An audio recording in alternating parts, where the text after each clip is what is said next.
Welcome back, sports fans. This is the final week of the 1997 high school football season. Our finale this year is going to be the Buffalo Bison taking on the Monticello Magic here at Monticello High School. We're joined right now by Buffalo High School coach Gerard Roll, whose team comes in today's action at 4-3. Coach, you guys had a tough 0-2 start against some tough competition. Break down your season for us and how you guys came back to have such a fine record. Well, we had pretty much a front-end schedule by that. I mean, we had some, I think the first three teams we played were all rated #1 in their sections, and we got beaten overtime by Cambridge, which was really tough. Now here in the second half, though, we've just kept doing what we were doing before. We're just doing it a little bit better, and this team we're playing today, I think, can throw the ball at anybody. We've worked hard on trying to stop that, and they got some great backs. But our second half of our season is it's just been we've just been working harder, and now we got a few guys hurt, so it's kind of been, I guess, in a way, a tale of two halves. But we're trying to look at it like it's just another day at the office, because that's really about the only way you can do it. Right now, what do you see the major strengths of your team are? Well, I think defensively we've been tackling pretty well. I hope that continues today. We've got some maturity on defense, some kids that have played there a couple of years. Offensively, I think we've got some pretty good linemen. We're a little balanced. I think our special teams are okay. We're pretty decent at quite a few things, and we've got some good individuals. Any players our viewers should specifically look for today? Well, yeah, Mitch Tyson is probably our best football player, and he's not playing. So he hasn't played for 3 weeks. We thought we'd get him back, but he needs a few more days yet, and we decided to rest him. But Justin Schrader, our tailback, I think he's 10th in the Metro and first in our conference in rushing. Our receivers are all pretty good.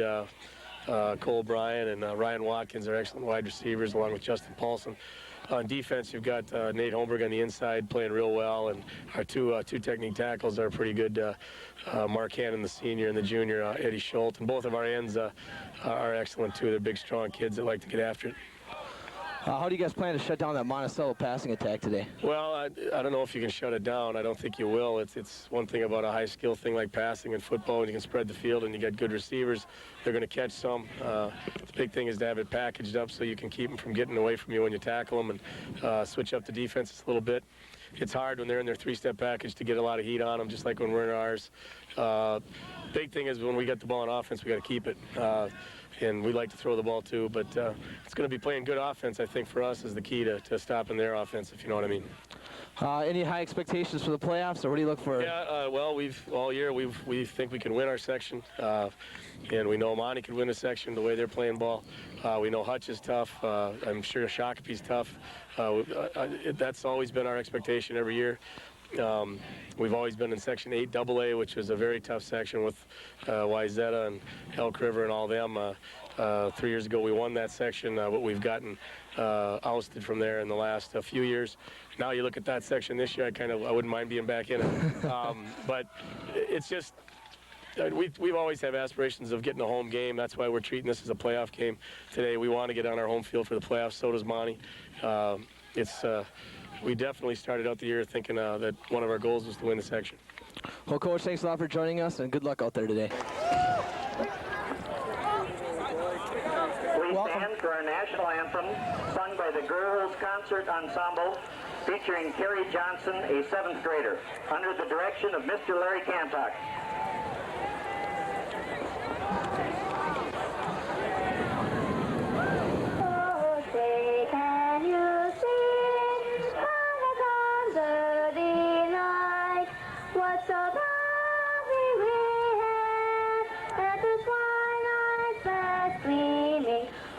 Stripes and bright stars, through the arrow that's fight, for the ramparts we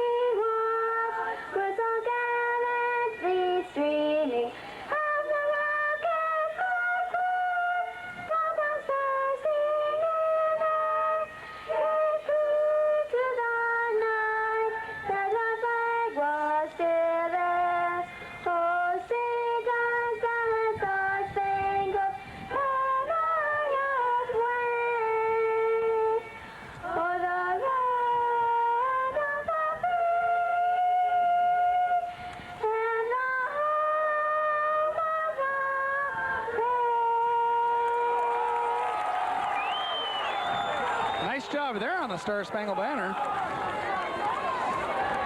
Well, along with Sean Bakke, I'm Victor Kleinsby III, and I'll tell you, this is going to be an outstanding matchup between two North Suburban Conference teams here. Buffalo has had the Monticello number lately, but Monticello now has the likes of Brian Gowdy, quarterback, and home field advantage, so looks to be a shape up to a good game here, Sean. I really don't know what to expect today. I do expect a good game, though. I do know that much. Buffalo, I got a chance to catch some of their action last night in the Thursday night game against Irondale. They were very impressive, amassed a school record in total offense, over 500 yards in total offense. They could have nailed the score in that game. They ended up winning 39-6, and I know Monticello coming off a tough defeat against Totino Grace. In a game they lost 35-33 after missing a two-point conversion late in the fourth quarter.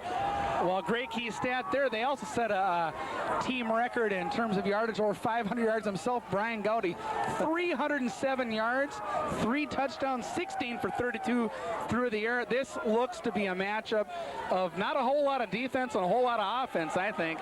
Look for a high-scoring game. Buffalo going to do it on the ground. Monticello's going to do it through the air. So here's Ed Schultz going to kick off, number 47 for the Buffalo Bison. Ed is a junior at 6'1", 245, so he'll put his weight into it and has a tailwind here. 60 degrees at kickoff here, and it's about an 8-mile-an-hour wind moving from your south to north. We have a nice day out here, a lot of sunshine. You can see the shadows out the 3 o'clock kickoff because of that July 1st storm still, Sean. No lights at Monticello. Nice kick down to the 10-yard line. Here comes Pat Hook up over the 20, the 25, breaks some tackles over the 30 to 32-yard line. Tackled by number 38, Matt Olson there, also with help from 45, Joel Gilmer. Well, look for number 12, Brian Gowdy, who's coming into the game with just totally impressive stats. You know, when you look through the Star Tribune, there's 117. He's number 2 now in the whole metropolitan area, just behind Tyler Grupa of Elk River. So at Jones Intercalated, the 1 and 2 quarterbacks, 1,300 yards, 18 touchdowns. His key receiver on the top of your screen, number 4, Sam Johnson, a senior. Gowdy looks out to Johnson right away to start it. And look at this. Hits his favorite target over the 40-yard line, Sean. Just like we called it there. Well, I talked to Gerard Roll in that pregame interview, and he talked about that Monticello 3-step drop and how dangerous that is. You know, you're not going to get a lot of pressure on the quarterback when he has that short of a drop, and Gowdy looking real good there with that short drop pass. Well, you make a good point there. I mean, Gowdy has such a good arm and a big target, and Sam Johnson at 6'4", he gets out there. Very good basketball player, and obviously a tough football player. Number 1 in the whole North Suburban Conference in terms of receiving the ball. Look at Jake Savage plow forward for first down yardage. Jake Savage, the senior, taking care of the fans here on Parents' Day, and also Jeff Hauslag, the high school coach from Monticello, his 30th birthday. Yeah, a big day for him, and you know the players want to come up big for him and give him that special present.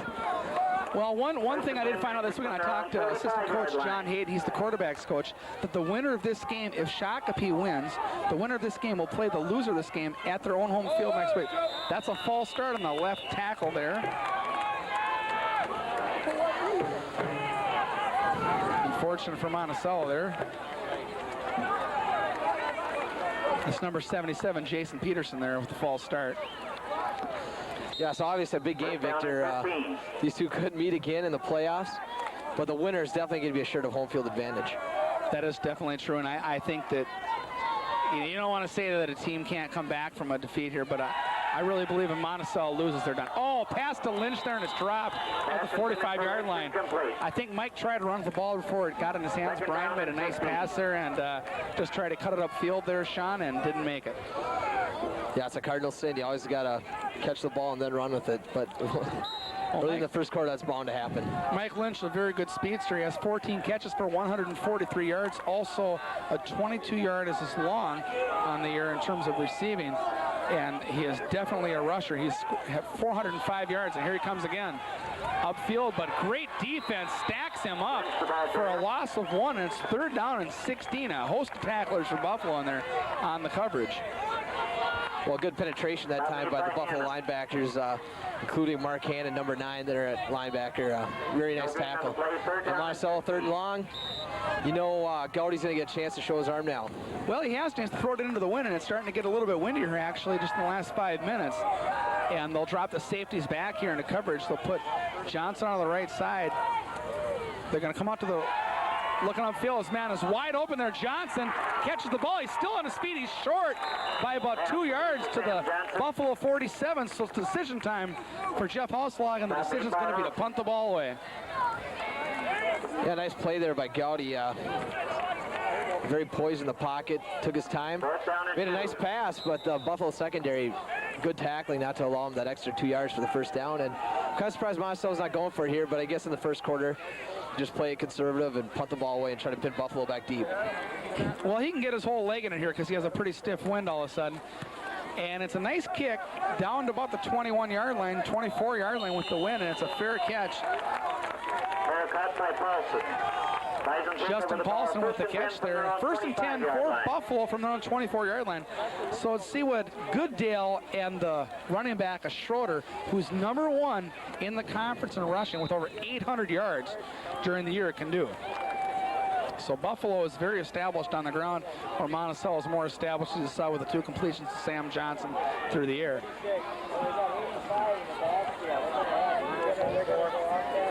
Goodale's over center. They're going to go strong right here and try to run it right up the right side there to Justin Schroeder. What a surpriser. He's a junior at 5'8", only 162. But I'll tell you, Sean, he has some afterburners. That's why he breaks them away. He's got speed, and while he's not as big as some of the backs you saw last week for Delano, such as Nick Bogenreef, he is a strong guy and can break some tackles as well. Yeah, Nick Bogenreef and Nick Kramer. I mean, they have a good team. Danielson, nice come from behind victory for the Tigers last week against the Royals, 22-19. Sorry I missed that game, but I read it. It was a good one, Victor. You did a good job. Gonna go for the option. Nice pitch out there. Look at Schroeder go over the 40, the 50, outruns Hood. And Hook's gonna try to catch him from the backside, and I think he's gonna Pat Hook. Pat Hook hauls him down on a big-time gain of over 50 yards, running down the left side of the field, and Schroeder just keeps amassing more yards, and he's trying to get 1,000 for the year. And he keeps doing stuff like that in the first quarter, and through this game, he's going to get it done. Well, it just shows you the great speed he has. He hit that corner, took the pitch nicely, and I believe it was Hood, the sophomore linebacker from Monty, had a chance to tackle him, but Schrader just too fast. Well, that's exactly what it was. Hood had a chance there, and that just showed you how fast he was. He just pulled away, and Hood is a good player himself. That shows the wheels he has. Handoff inside again. They're not, like we said, they're going to do it on the ground. Monticello's new through the air, and they pile again after 4 yards. Put it over the 10-yard line, over the left side tackle, and inside the 10-yard line brings about 2nd down and 6, and this is the big opportunity for both squads. Monticello is very suspect on the run. That's not a secret to anybody. And Buffalo likes to run, so I'm really going to be surprised if they throw the ball. They're just going to keep running the ball, and Monticello's going to try to stop them. If they do pass, look for Goodale and maybe go for play action. So he does have some tall receivers out there. Goodale's a senior at 5'10", 142, quarterback and also a cornerback on defense. Pitch to the right side. His man, oh, nice defense by Andy Schaefer, number 66, to stop him. He is their key man on defense along with Jeremy Hood, and he has over 200 points on the defense this year in terms of tackling, assist and stuff, and you can see why there. Andy Schaefer, a nice man, works the pump much in Monticello. He's a cashier. They're a great kid, quiet as can be, but when he puts that helmet on, he really comes to play. And I'll tell you, you can see it there because Justin's a very good tailback for Buffalo, and he slowed him down there and stopped right at the line of scrimmage for no gain. 3rd down and 6 from the 10. They fake it. This man is wide open out there. He's going to scramble, and he's going to get in the touchdown for. That is in the end zone for a touchdown and a 6-point lead, and we'll try the extra point. Well, a real good play there by Goodale. He had Donnie DeMarais in the flat. That might have worked for the touchdown, but he did have coverage and maybe wouldn't have gotten in. Goodale saw the hole. He didn't second guess himself. Took the ball down. Ran straight up the field for a touchdown. You're right. DeMarais went to the left side there. He's going to throw the ball to him, and then he just took it to the right side himself. Pulled a Brad Johnson move, just took off himself. Let's get the job done. So Schultz will try to make it a 7-0 lead with the conversion, and there is a false start. Looks like a maybe against the Monticello Magic there.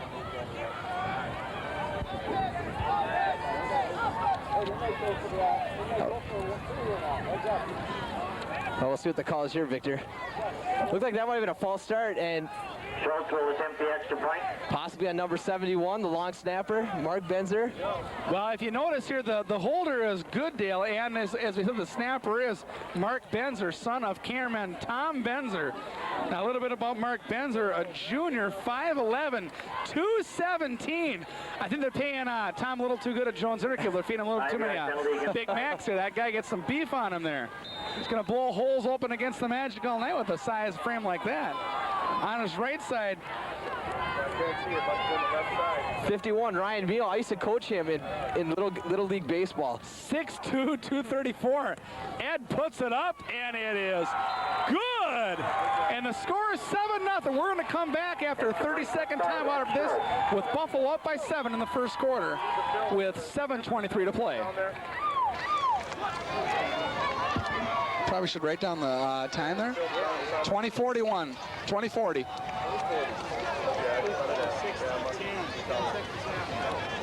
And it was Gooddale on a 10-yard scamper there.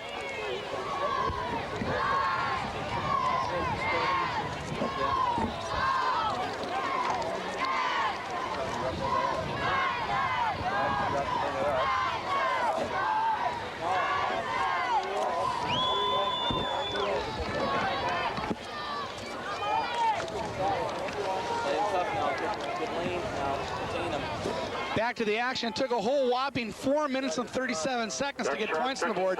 I'm telling you right now, you're not going to want to turn the channel today. We're looking for a minimum of 60 points combined today. These are two teams with not the greatest defenses and explosive offenses. Actually, their defenses are good, but their offense is so established, they make their defenses look bad. And look at Ed get into the ball here. Down to the 5-yard line to Pat Hook. Bring it to the left side. Over the 20. He's over the 25-yard line. Falls at the 27. Monticello, first down from there. A nice tackle again by number 36, Tim Hayes. In the coverage along with number 15, Sean Seifert. So excellent defensive coverage by the Bison there. And we're going to have to see what Brian Gowdy and the Monticello Magic squad can do against this tough Buffalo defense. They shut him down. They gave Sam Johnson 2 receptions on the first drive. But I'll tell you, Sean, they slowed him down. So they're going to send Hook, number 25, to the top of the screen. And Chad Quill, 87, to the bottom. There's a handoff here to Mike Lynch to the right side. And look at those wheels. And he brings the ball over the 30-yard line to the 32. With a first down carry of 5 yards there. Well, that's what Monticello wants to do, set the tempo on first down. They got in that situation on the first series where they got to a 3rd and 15. They actually completed a pass for 13 yards, but he needs 15. That's a lot to ask of your quarterback, even if he's of the caliber of Brian Gowdy. Well, they got it up to the 37-yard line, so they're actually going to credit him for 6 yards in that carry. Lynch goes in motion to the right side. Gowdy barks with the signals, and there is a penalty. Maybe a false start. Take a look here. It's going to be against Monticello. It is a false start. And Monticello pushed back 5 yards, bring up 2nd down and 9 now. So that 6-yard gain is now eliminated down to a 1-yard gain by Lynch. Wind the clock back up to 6:45 to go in the first quarter. Buffalo up 7-0. They send Quill out to the left side. Strong right with Hook, Lynch, and Sam Johnson to the right, and Savage is your tailback. Gowdy barks on the signals. Here comes Lynch in motion to the left side. Gowdy rolls back 1 step to Johnson again. Look at Sam. Excellent tackle there. That's Nate Holberg. He's an animal at the linebacker position. Also a wrestler for the Bison. You can see that. A wrestling move, 6 foot, 194. He probably wrestles a lot lighter than that, I would think. But boy, I'll tell you, he took him down big time. 2 points takedown, Nate Holberg. So now the score is 9-0 with that no, that's right. That's wrestling. So it's still 7-0. We had that two-point takedown there. So what do you think Monticello's doing here? Run to the right side? Well, 3rd and 1, they got a lot of options. They could pass or run. Well, they're not. I think they're going to pass here, though. Unless they try to take Savage up the right side here and trick him. And they're not. They're going to pass to Johnson. Oh, it's tipped right at the line. Excellent play by the Buffalo defenders. And Monticello have to kick again. It looked like Hook on the left side had one-on-one coverage against number 28, Jamie Larson, who's 5'9". That would have been a good matchup for both squads. They may want to try that later in the game.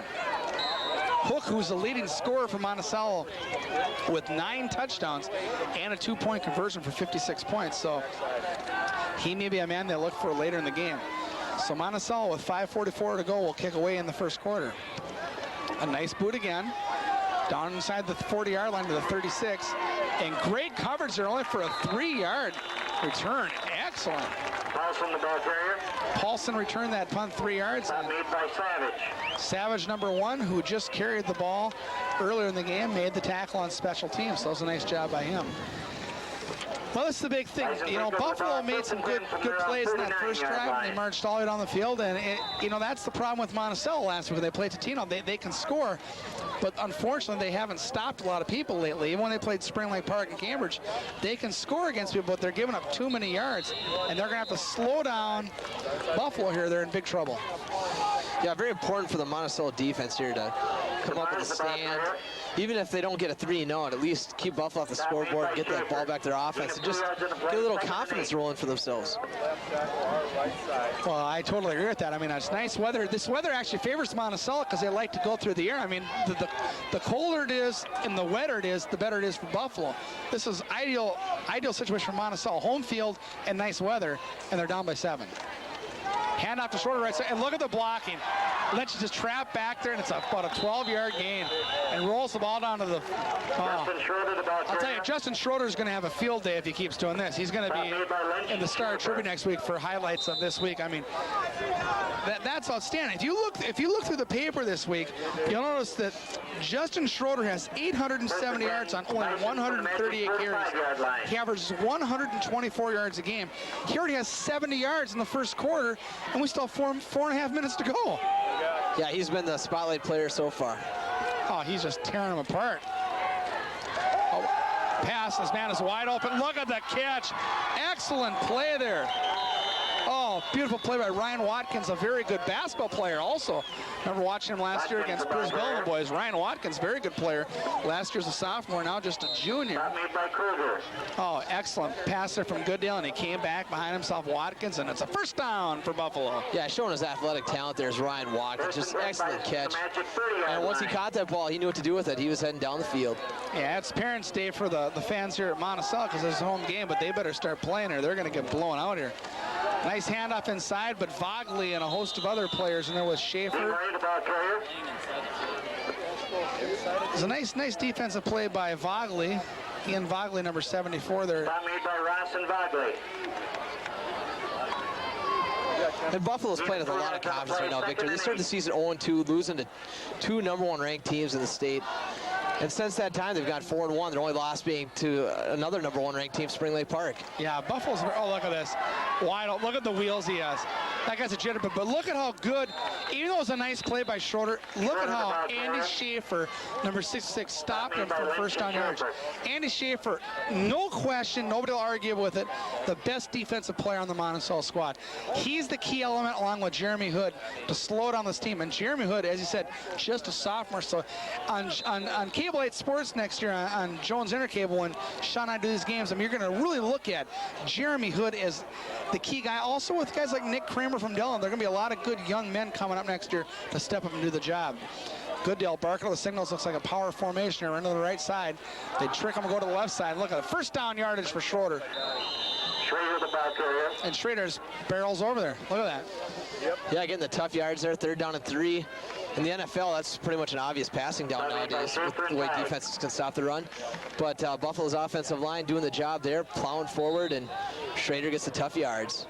Well, I'll tell you, I don't think you're going to stop Schrader here. I mean, they got to figure out this mystery here. It's just what happened when Delano played DC, remember, and Ben Nyquist did this to him. They got to solve the running game mystery real quick, or they're going to get killed. Goodale barks up the signals again. Oh, quarterback draw to perfection. Look at this man inside the 10-yard line. He's about a yard short. A long 8, a short 9 on the carry. Brings up 3rd down and a long 1. And an excellent play by Goodale there on the quarterback keeper on the draw. Took 1 step back, kind of like a Randall Cunningham did for the Eagles years ago. And then barrels forward over the 15, over the 10, down inside the 10. Well, 2 big carries for Goodale today. Scored the touchdown on the first drive and giving Buffalo a good position here. Well, Buffalo came into the game with 1,290 yards on the ground. This time does not fool Monticello a whole lot. They get 1 yard on an extra effort there. The man should have been stopped. Schrader should have been stopped at the 10-yard line. Gets down to the 8. Yeah, Schrader, boy. It's a first down for Buffalo. First and goal from the 7. From the 7-yard line. Now this is critical for both squads. Buffalo scores here. They have the total momentum here. They're only, 1:45 to go in the first quarter. Only 10 and a half minutes in the game. They're going to take a 14-0 lead. This is very key for Monticello to get either some type of interception. Ooh, tip ball. Something could have happened there. Did not happen. Nice play by the Monticello defense there. So Gooddale and his troops will try it again. Pass intended for Brian. Nice play there by the Monticello defense. Gooddale's had a lot of success passing so far today, just because the Monticello defense isn't ready for it. At that time, they got their hands up, tipped the ball, and Buffalo actually got what all they could hope for is an incomplete pass. Well, the wind has slowed down From again. the 7. So again, favoring Monticello, but Monticello down by 7 and could be in the hole a little more here soon. Gooddale over center, hands off inside. Oh, did not trick the Monticello defense there. Excellent handoff there to DeMarais there, but Monticello was not fooled. 56, that's Ross on the tackle. Excellent job by Mike Ross. Mike Ross, a defensive tackle on the right side, does the job. So third down and goal. They try to fool DeMarais up the middle. Do they do a quarterback keeper again? Do they go to Schrader, or do they throw it to the left side? I think Gooddale's going to roll right. Ryan No Watkins. pitch right. There it is, Schrader. And look at that touchdown. Goes right through the line, and everybody's standing there for Monticello. And nothing's done on defense, and even Schaefer's hands hips like, what happened there? Oh, my goodness. That's the kind of play that's really going to frustrate a defensive coordinator. Buffalo needed 8 yards to score there, and Schrader really did it quite easily. He didn't even break a tackle. No. I mean, he just ran right through the team. It was like there was no defense. It's like, okay, we're going to let Buffalo score here. We have Gowdy. We can throw some touchdowns. I mean, Monticello can't keep getting in this habit like they did against Tino Grace and just giving up points all the time and trying to have their offense come back into the job. They've got to step it up on defense. A nice block there by Mike Lynch, number 34. And the game stays at 13-0. We're going to come back in 30 seconds after this timeout.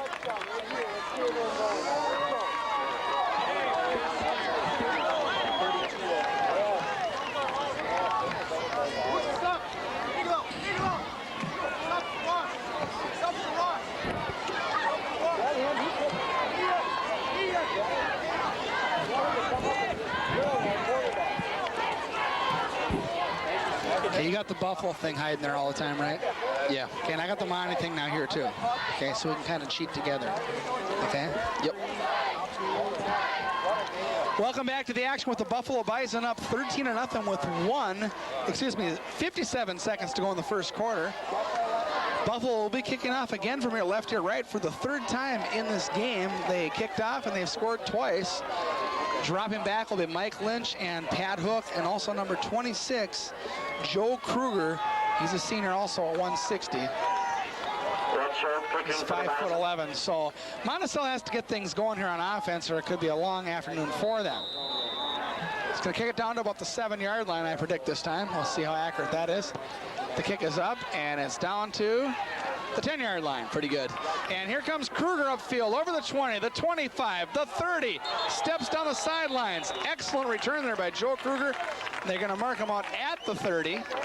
First down for Brian Gowdy and the Monticello offensive line and receiving core and tailbacks. And Monticello has to get things going here. They don't score this time. They'll let Buffalo come down and score again because they haven't stopped Buffalo yet. It's going to get out of hand. Yeah, Monticello's offense really has got to make a statement here. They got to drive down the field, get some first downs, and just get this ball to their end. They're going to send Lynch way out to the left side. He's a speedster. Handoff. Here comes Pat Hook. Nice blocking. Oh, he didn't go around his teammate. A nice tackle by the Buffalo Bison. That was number 78, Steve Lee. Big man at 6'3", 220. Does the job there on the defensive end for the Buffalo squad. It is a 2-yard gain for Pat Hook. Pat Hook, as we said, the number 1 scorer for the Monticello Magic for the year, and also big-time ball carrier. 49 carries, 262 yards with a 4.8 average each time he touches the ball. Out there it is. Oh, excellent play there. And it should have been caught by Sam Johnson. It's in his hands. Good timing pattern there. Sam Johnson's big frame, and it did not work. Great defense also by Buffalo there. Jason Opsel out there with Matt Olson. Wow, nice dive play by Johnson. That's some athletic ability there. Wow. Well, he had double coverage. Olson and Opsel were all over him. You know, Sam Johnson's a heck of a player. 3rd down and 8, very critical for Monticello. Only 7 seconds to go in the first quarter. This man is wide open. Oh, there it is. Excellent play. Chad Quill over the 50-yard line and into Buffalo territory on 3rd down and 8. A very key play. And remember, one thing I want to talk about here at the end of the first quarter, they scored 13-0, is Monticello blocked an extra point, and that can be very critical later in this game. We saw it last week. Monticello had to go for 2. If they could have blocked an extra point, they could have McLeod kick the extra point, but that didn't happen. So we're going to take a small 30-second timeout and come back with second quarter action after this.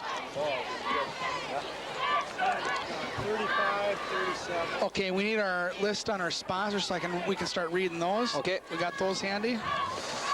God, we're way too goddamn organized all of a sudden, aren't we? Yeah, I got it right here. Okay.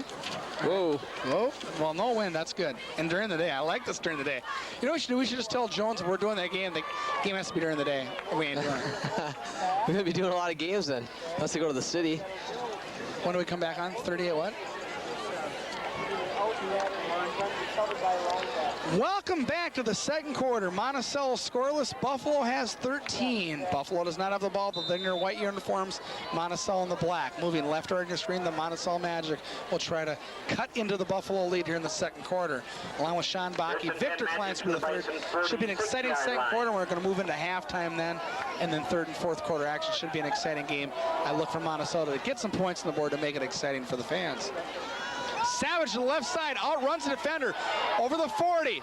Almost down to first down yards for about an 8-yard carry. And Monticello crossing them up there. They thought they'd go to the pass through there with a tailwind, and they go to the left side there.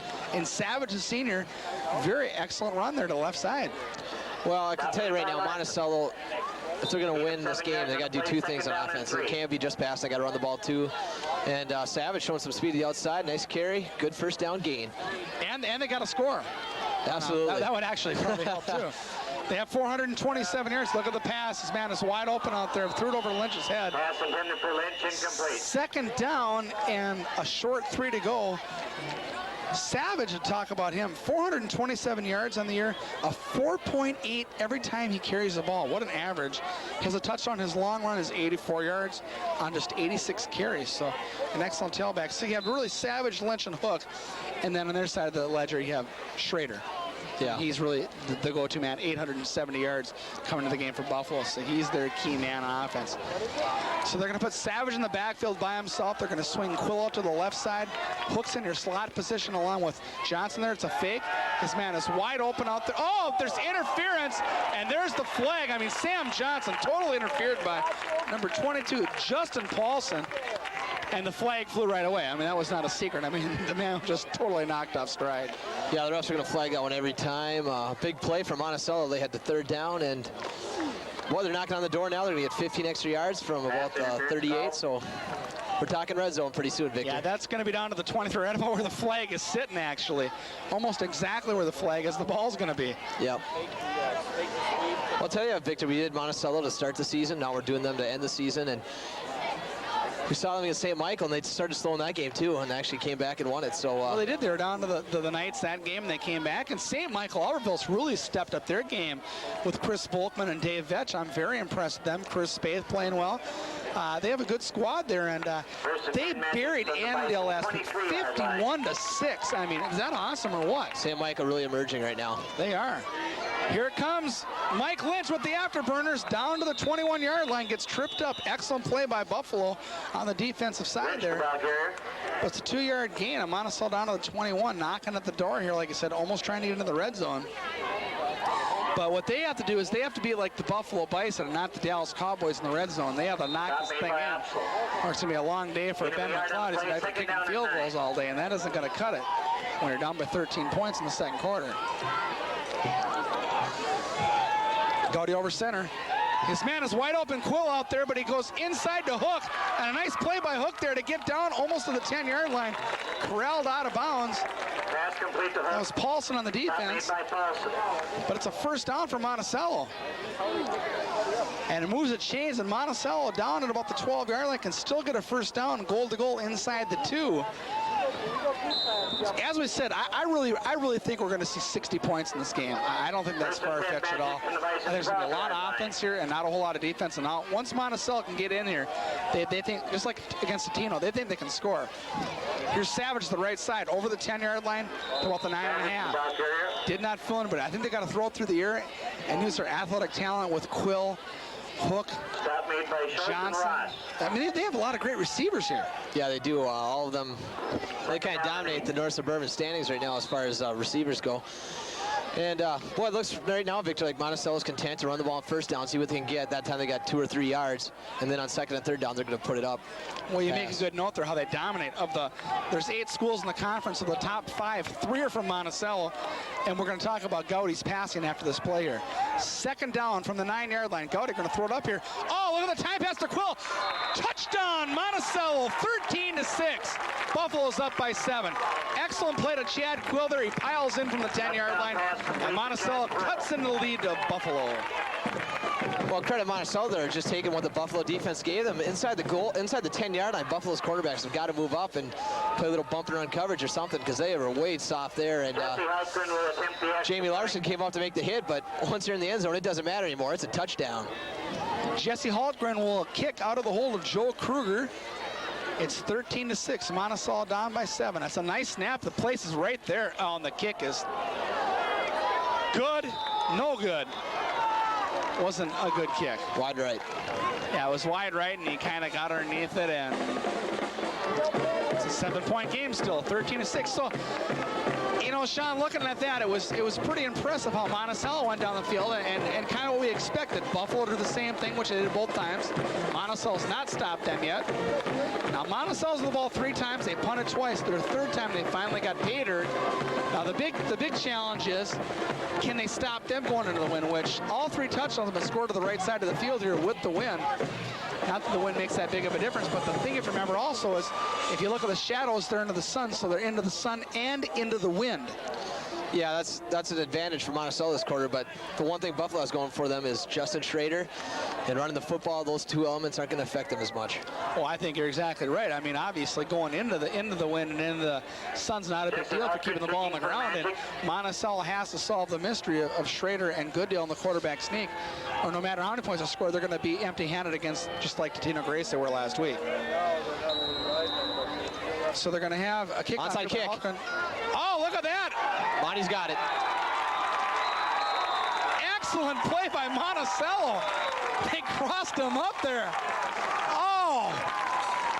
Well, you know, that is, you can't say nothing about coaching. That is great. I mean, who expected that? Coach Horter? Coach Hoslog, he was talking down on the sideline right in front of us here, and I looked at that huddle. I had no idea he was going to do the onside. Boy, he must have had the poker face on. Hit the Buffalo player right in the pads, and could have had it.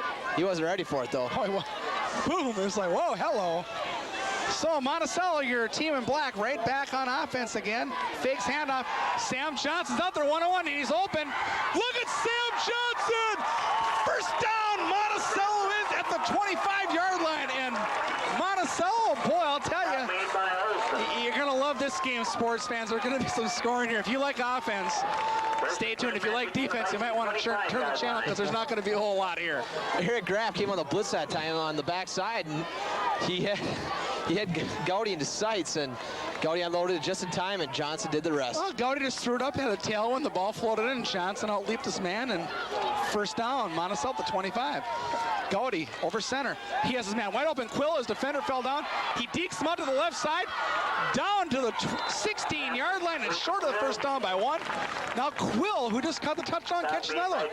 Gowdy, and I think Hauslag, the head coach, has figured out, you're not going to beat Buffalo on the ground, so quit fooling around, throw the ball. That's what Monticello does well. To give you an idea on that comment I just made, they have 1,405 yards. This is Monticello through the year. Of the 8 squads, the next highest is 650. 148. Not even half of what Monticello does there. That is how awesome Monticello is passing. They need to throw the ball and not get cute here. They're going to pitch the ball back to Savage. Look at the nice block in up front. Savage down almost to the 7-yard line. Oh, an excellent play on 2nd down and 1. Just like I said, they should throw it. That's what Buffalo thought, and they crossed him up. Houselot calling an excellent game all of a sudden. Yeah, Monticello, boy, they've really turned the momentum just like they did that first game. They looked horrible against St. Michael in that first quarter. They looked horrible in the first quarter today, but it's almost like they got a spotted team in the lead, then they got to try to catch up.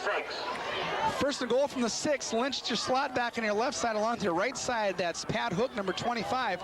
He has his man open out there. Quill again, in through his hands and almost intercepted in the end zone. I'll bring up 2nd down and 6. I think that Buffalo defense has got to step up a little bit, especially inside the 10-yard line. They're playing way too soft, and that was a tough catch, granted, but they're giving Gowdy too much time. Yeah. I mean, he's not pressured. He can set up, and anybody that watches high school football sees that Brian Gowdy, remember there's 107 schools, and he's number 2 in offense. I mean, this guy has an arm. You can't underestimate how good he is. Hand off to the right side, sweep, Hook, he's wide open. He has to turn it on. He's not going to, oh, he is going to get there. Touchdown, Pat Hook, the number 1 scorer in North Suburban in hockey. He scores again in football, his 10th touchdown of the season. Excellent run by Pat Hook. Great run by Hook, number 60, Chaz Hanley. You might see him running into the huddle now. Great block on that play that sprung him to the outside, and wow, great run. Monticello's got a chance. They're going to go for 2 here. Well, actually, no, they could go for 1 to tie it, I guess. Well, they're going to go for 2 in the lead. They're not happy with the kicking department all of a sudden. So they're going to try to make it a lead here. Gowdy, his man is wide open. Oh, over his head. They're looking for Quill, and the pass is not complete. So the score's 13-12. Monticello down by 1. We've had 4 conversions here, and 3 have failed. So the score 13-12, Sean. Boy, like we said, they're scoring here. 8:20 to go in the first half, and it's 13-12, 25 points already.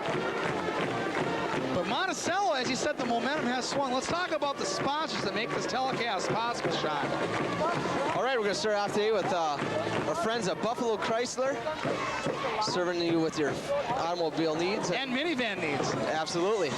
For a big family like Victor's, that's what you might need. Huh? Yeah, in Buffalo Hospital, my son, Victor IV, Tori, and Kayla Marie, my second daughter, were both born there. My oldest daughter was born on Mercy, but that's another story. Champion Auto of Buffalo. Anytime you need some, like you need a water pump or something, yeah, need a gasket, a hose, anything like that, you give Champion Auto of Buffalo a call. They're also in Rockford and Maple Lake.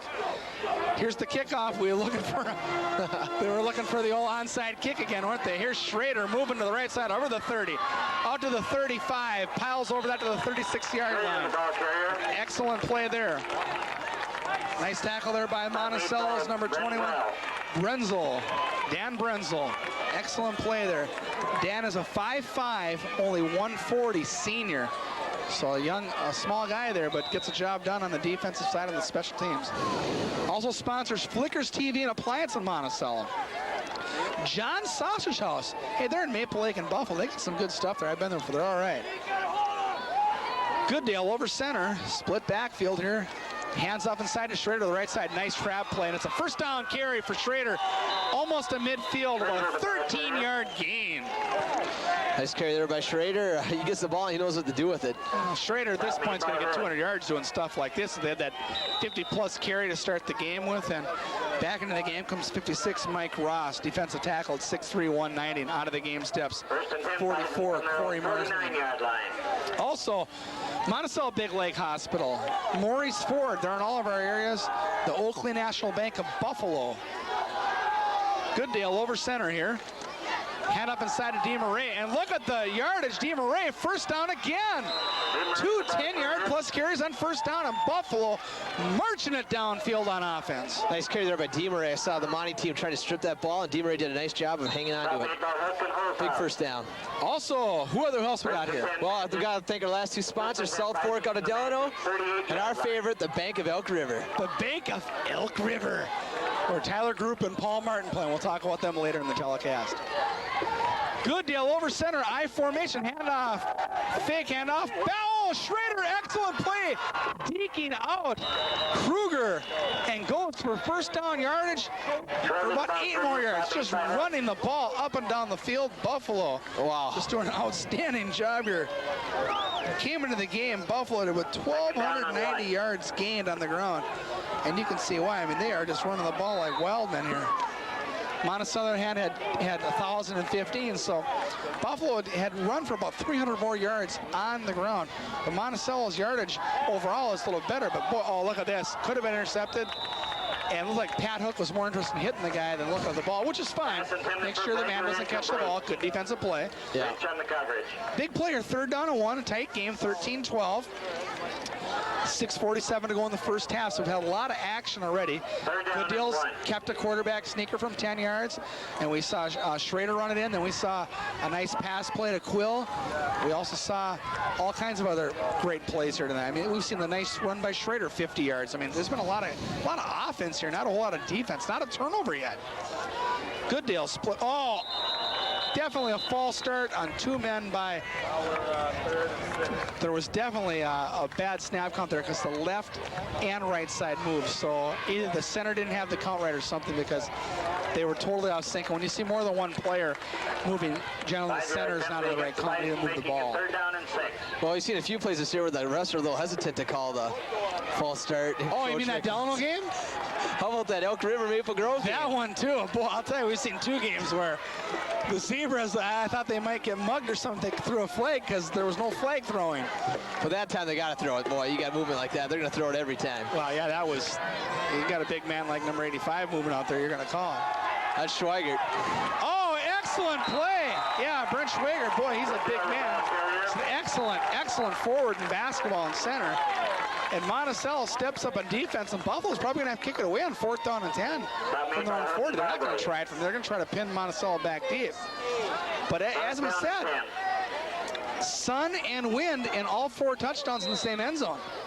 Yeah, There may be something to that, Sean. there very well could be. Buffalo, boy, Monticello came up big and got the onside kick, and there they get the stop. Buffalo had a 2nd and 1, and they didn't convert. We even have airplanes flying around watching the game. You got to love this, I'll tell you. It's awesome. Long snapper Benzer back there. Fake. Oh, fake! This man is wide open. Excellent play. Totally fooled him. Down inside. Oh, my goodness. That's Paulson on the reception. And I'll tell you, Victor, I've been watching Buffalo football for quite a few years, and that is not unusual by Coach Roll. He loves to use the fake punts, and that's a perfect spot to do it.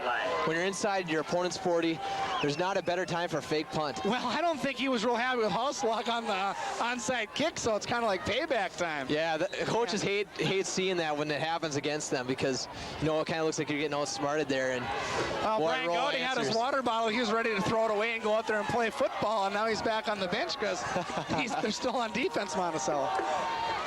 Hand out to Schrader to the left side. Oh, an excellent defense by Monticello, but breaks away, gets inside. Schaefer had him at about the 11-yard line, but he broke away, got about an extra yard and a half, just inside the 10-yard line. 2nd down and a long 8. Stop made by Schaefer and Ganley. Ball is placed on the 8-yard line. They can actually get a first down if they get inside the 1-yard line. Well, if they get inside the 1-yard line, they're going to get paid, I can tell you right now. But they have a great kicker in Schultz, so they may even go for 3 and just knock it through to get a lead here. Hand off to Schrader to the right side and moves inside the 5-yard line down to the 4-yard line. Big play here for both squads. 3rd down and 3, can get a first down. Most likely you're not going to make it or you're going to score. I doubt you're going to fall on the 1-foot yard line. Yeah. So Monticello's got to play good on defense and look for the run from Schrader on draw play. Keep a check on Good Deal. Watch Brent Schweigert scoot onto the right side as your tight end. Make sure there's nothing fishy going on there. What Buffalo's got to do is they got to maybe think of Di Maria on just a fullback play, because they're not going to expect that. Here's Gooddale calling the signals. I formation. Schrader's your tailback. It's pitched back to him to the back. Oh, nice play by Schrader, and scoots away. Touchdown, Schrader! Big time by Justin Schrader there. There was a tackler. Yeah, there's a tackler to 3, but he hits that spin move a la Chuck Foreman of the Vikings in the 70s. And I'll tell you, it got him in the end zone there. And that's big because while Schultz has a very strong leg as a kicker, Buffalo's had a lot of problems getting even extra points blocked this year. So big conversion there. Yes, it was. Well, let's see if Schultz can make it an 8-point game. It's 19-12. This would put an 8-point lead. Snap by Benzer here. Nice snap again. Boy, Tom Sun does a good job there, and Schultz just hammers it through, and it scores 20-12. Excellent play there. Well, Buffalo calls a fake punt on 4th and 10 from about their 40-yard line. And they got the job done. They executed perfectly, got down to the 10, and from there is just the Justin Schrader show once again. Well, even on that extra point, little things, you got to talk about extra point. A nice snap, a nice hold, a nice kick. It's a 3-stage deal. Your snapper does a good job, your holder catches the ball, spins the laser kicker, knocks through. It doesn't sound like a lot because you're used to watching NFL and fantasy football, but in high school, you're on natural grass and stuff. I mean, things can happen.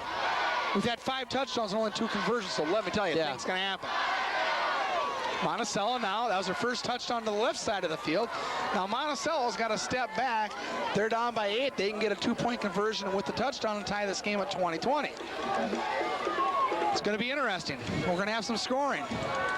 We look for 60 points, right? Well, there's already 32 in the first half, and we still got 4.5 minutes to go in the first half. Schultz going to kick off into the wind, though, probably going to kick it down to about the 13-yard line. It's a stiff wind now. The ball is up, and it's down to the 15-yard line. Here comes Kruger over the 25. Moves out to the 29-yard line and tackled by number 5, Jason Opsel. Stop made by Olson and Upsall. Thanks, Bob Mueller, for that play-by-play. 29-yard line. Well, Buffalo's defense back out on the field. They had a lot of momentum going that first quarter, but Monticello stole it, and Buffalo's defense has got to reassert itself here. Well, they do, and center Jamie Albrecht comes up to do the duties for Brian Gowdy. Handoff to Savage to the right side. A nice play by Savage. Steps away. A 21-yard gain into Buffalo territory, and Savage spells Schrader the other way. There's all kinds of offense here. What happened to the defense? There's no defense here. None at all. I mean, these are ideal weather conditions. I think that helps for one. Nice fall. Well, the footing's good on both sides. I mean, it's good on the offense, but the defense should be able to respond here. They're going to have a 1,000 total yards of offense here because they just keep going up and down the field. Gowdy over center. Hand off to Lynch. Look at the play. He's wide open. Look at him go. About another 7 yards. It's 6, 7, 8 yards. Schrader. It can be DeMarais. It can be Lynch. It can be Savage. I mean, everybody's moving the ball here. Well, Monticello's got it like this. They've had to mostly do it through the air so far today, but right now their running back's starting to get on track, and I really like a runner like Jay Savage. He really impressed me in that first game. In that second half, he kind of led the Monty comeback. And he did. I think Houselock's setting him up for Sam Johnson, number 4. I think they're trying to lull him to sleep. Look at Savage. Short of a first down. Excellent play by Buffalo there on defense. But they got 3rd down on about a foot. It's real short. It's not very far, maybe 2 feet. They got to get to the 39.5-yard line. And they're right on the 40. And if you're Monticello right now, I think you have 2 plays to get this. They'll probably go for it if they don't get it here. Well, they send Quill to the left side, Johnson to the right. They're going to hand off here. Fake it. Oh, excellent play. Number 47, Ed Schultz. He's your kicker. A quarterback sack. Monticello, I don't want to say they're trying to get cute there. They should have just stuffed it up the middle. Like a Ricky Waters playing, just run right over your tackle. And they didn't do that. Savage has proven he can carry the ball. Try a pass play, could have worked. It didn't, though. And Monticello have to kick the ball away with 2:46 to go and counting in the first half. Run or pass, you got to block Ed Schultz, non-contested there. Easy sack. Bad snap. Terrible punt. Oh, Paulson, excellent move up there. It could have been dangerous though, running up like that into the sun and stuff. Gutsy play by Paulson, but he gets the job done, and credit him for that. Punt caught by Paulson. Well, it wasn't the best punt I've seen today, but there's more opportunities for that.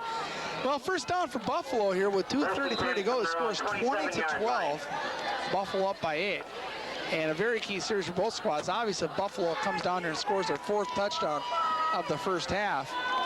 They definitely have more of the momentum. They have a big-time lead. So Monticello's trying to get the ball back.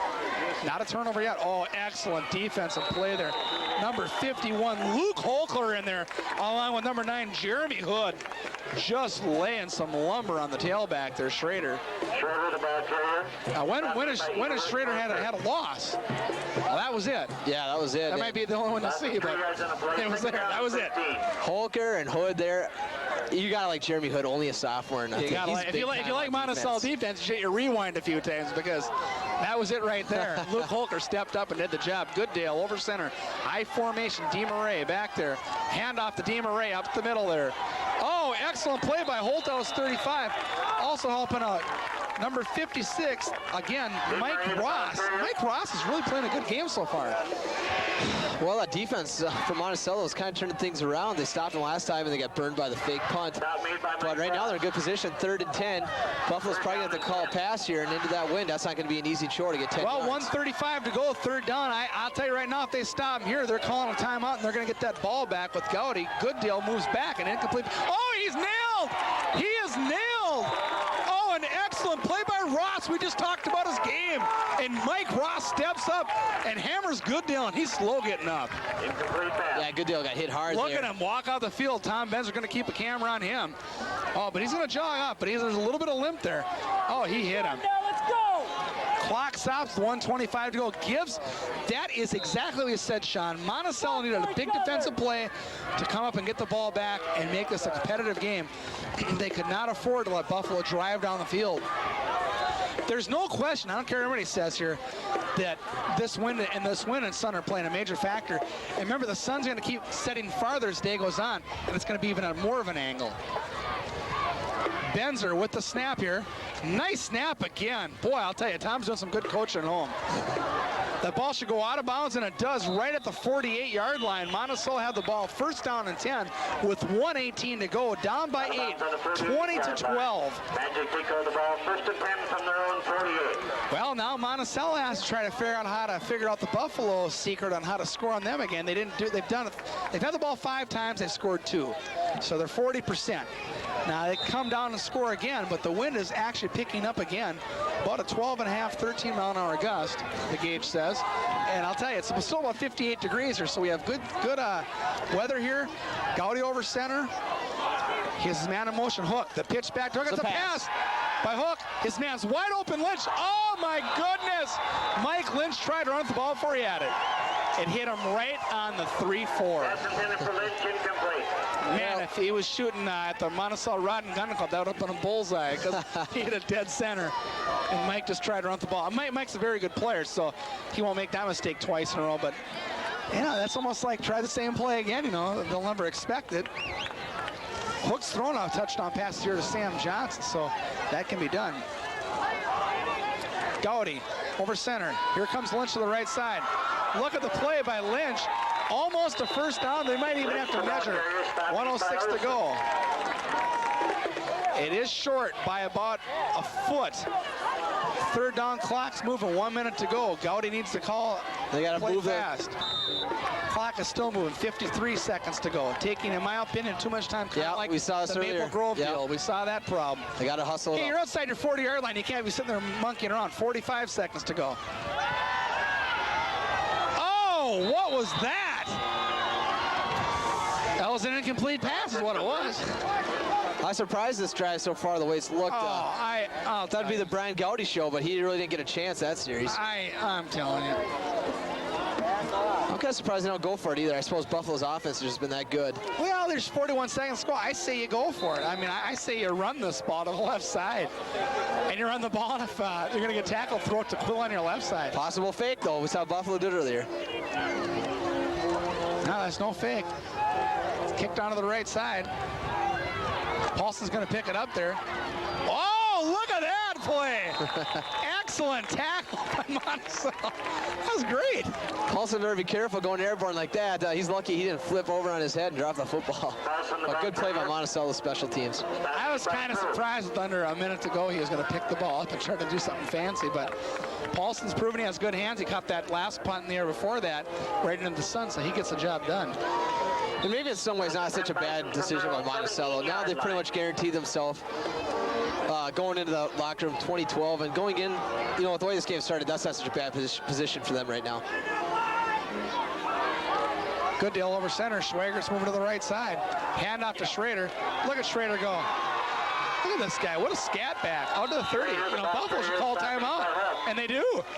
They should. I mean, that was a smart play by Buffalo. 22 seconds to go. Heck, when you got a guy like Schrader in team, why run the clock out? Heck, he might run it downfield for a touchdown. I think Monticello was scared there. Schrader had some daylight, but credit number 25, Pat Hook. Nice open field tackle there to bring down Schrader and limit it to only like a 15-yard game. We're going to get the official stats, Sean, at halftime, but I'm telling you now, Schrader should have 100 yards. Oh, easily. He should be way over that. We're going to get to 10. Here he goes again. Another 6, 7, 8, 9 yards. Timeout. Schrader, the ball carrier. That's the half. They tried to call a timeout, and it was not called. End of the half. So they scored 20-12. We're going to come back with action after this message.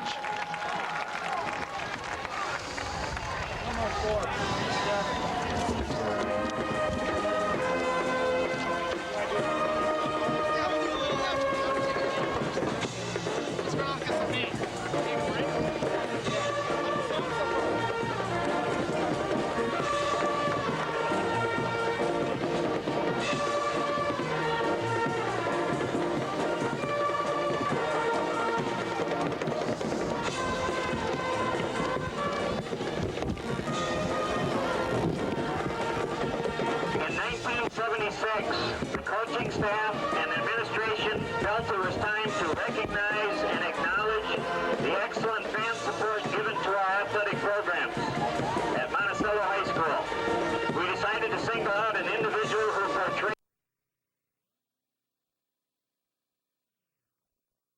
Sheldon as he comes forward.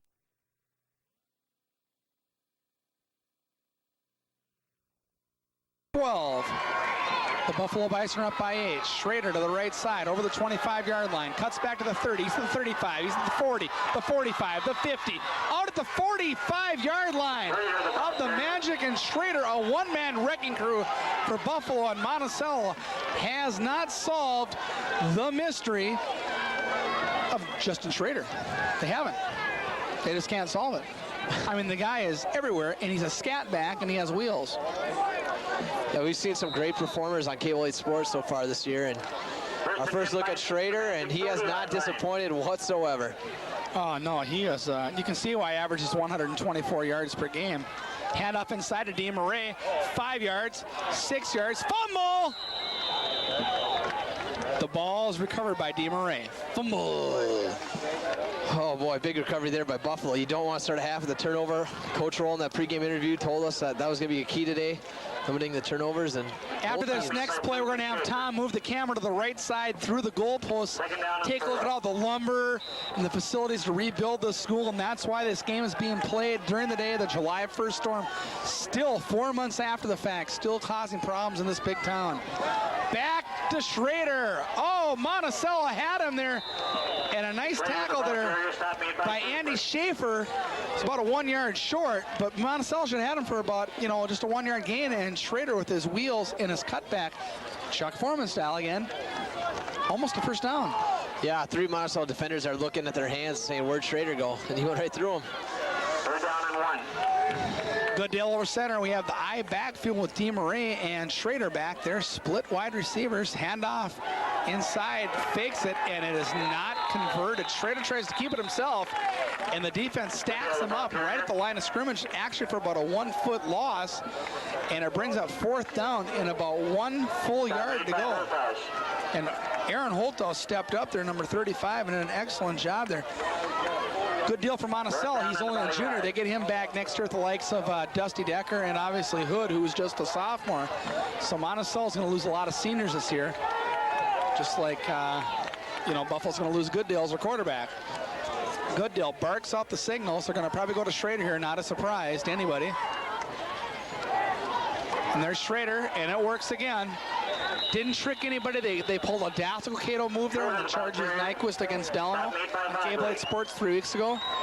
First down, Buffalo, just like that. Well, good job there by Goodale. He was barking the signals hard, trying to draw him off sides. That didn't work, but hey, if you've got a good second option if you don't get the penalty. That's Justin Schrader. Schrader muscled in to get a lot of yards there, but when you only need one, that's a big time carry. Well, at the 28-yard line, and Monticello needs to slow this deal down. They're down by 8 points with 9:35 to go. Oh, an excellent play. Oh, that was great. Jamie Houselog, number 23, stepped up there and did some serious damage. He's a senior, 5'10", 155. Made by Ross. Also with help from Mike Ross, number 56. Mike Ross, we didn't call his name a lot when we did the St. Michael Overall game, but he's really played an outstanding game today. And also so is Ian Vogley. Very impressed with them. Also, obviously, Schaefer and Hood have been doing an excellent job. They're all over the ball. Here's the handoff to Schrader to the right side. Oh, look at that. Oh, ouch. Bend him back. That may have hurt. Oh, just totally just bent him back like a pretzel. Wow, nice hit by Monticello. Stop made by Hood and Vogley. Several black uniforms in on that tackle. Third down Just and 9. pasted Schrader there. Schrader's definitely earning this keep here today. I think it's impressive. Schrader, just a 5'8" senior at 162, so he's not a big man at all. Pass, this man is wide open. Stops him at the 50, at the 20-yard line, and it's not a first down. Nice catch there by Ryan Watkins. But it brings up another fourth down play. I don't know if Ed Schulte can kick it this far into the wind. That's about a 37-yard field goal. So they might have to go for it again. They have to get about 2 yards. Into the game comes number 13, Jason Barger. Stop made by Huck and Kroger. Brager. I didn't think he'd be a Brager. Well, Brager comes in once in a while, and he's had a few big catches for them on the season. Fourth down Well, and 2. he swings out to the right side with Watkins to the left. Wide open hole up the middle. There's no, oh, false start, Buffalo. Monticello actually did a great defensive play that they tripped him up. They moved a guy away, let him get kind of lethargic. Then moved a guy in to jump, and the guy moved. He bit. 5 yards Yeah. penalty against That was actually a good play by the Monticello defense. Yeah, they did draw that. They always talk about the quarterback drawing the defense offsides. That's got the defense drawing the offense offsides there. So bringing the play in is Cole Bryan, another very good player for the basketball team of Buffalo. You know, Buffalo's always owned Monticello in football, and Monticello's always owned Buffalo in basketball. So good game, big game more for Monty than Buffalo, because Buffalo usually wins this game. It's kind of like when Buffalo plays Monty. It's wide open. Look at that. Oh, it's intended for Schwagert, and Cole Bryan catches it. Was that awesome?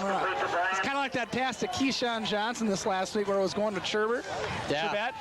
And Sherbet didn't catch it, and Keyshawn Johnson, number 19, did for the Jets. Same type of play there.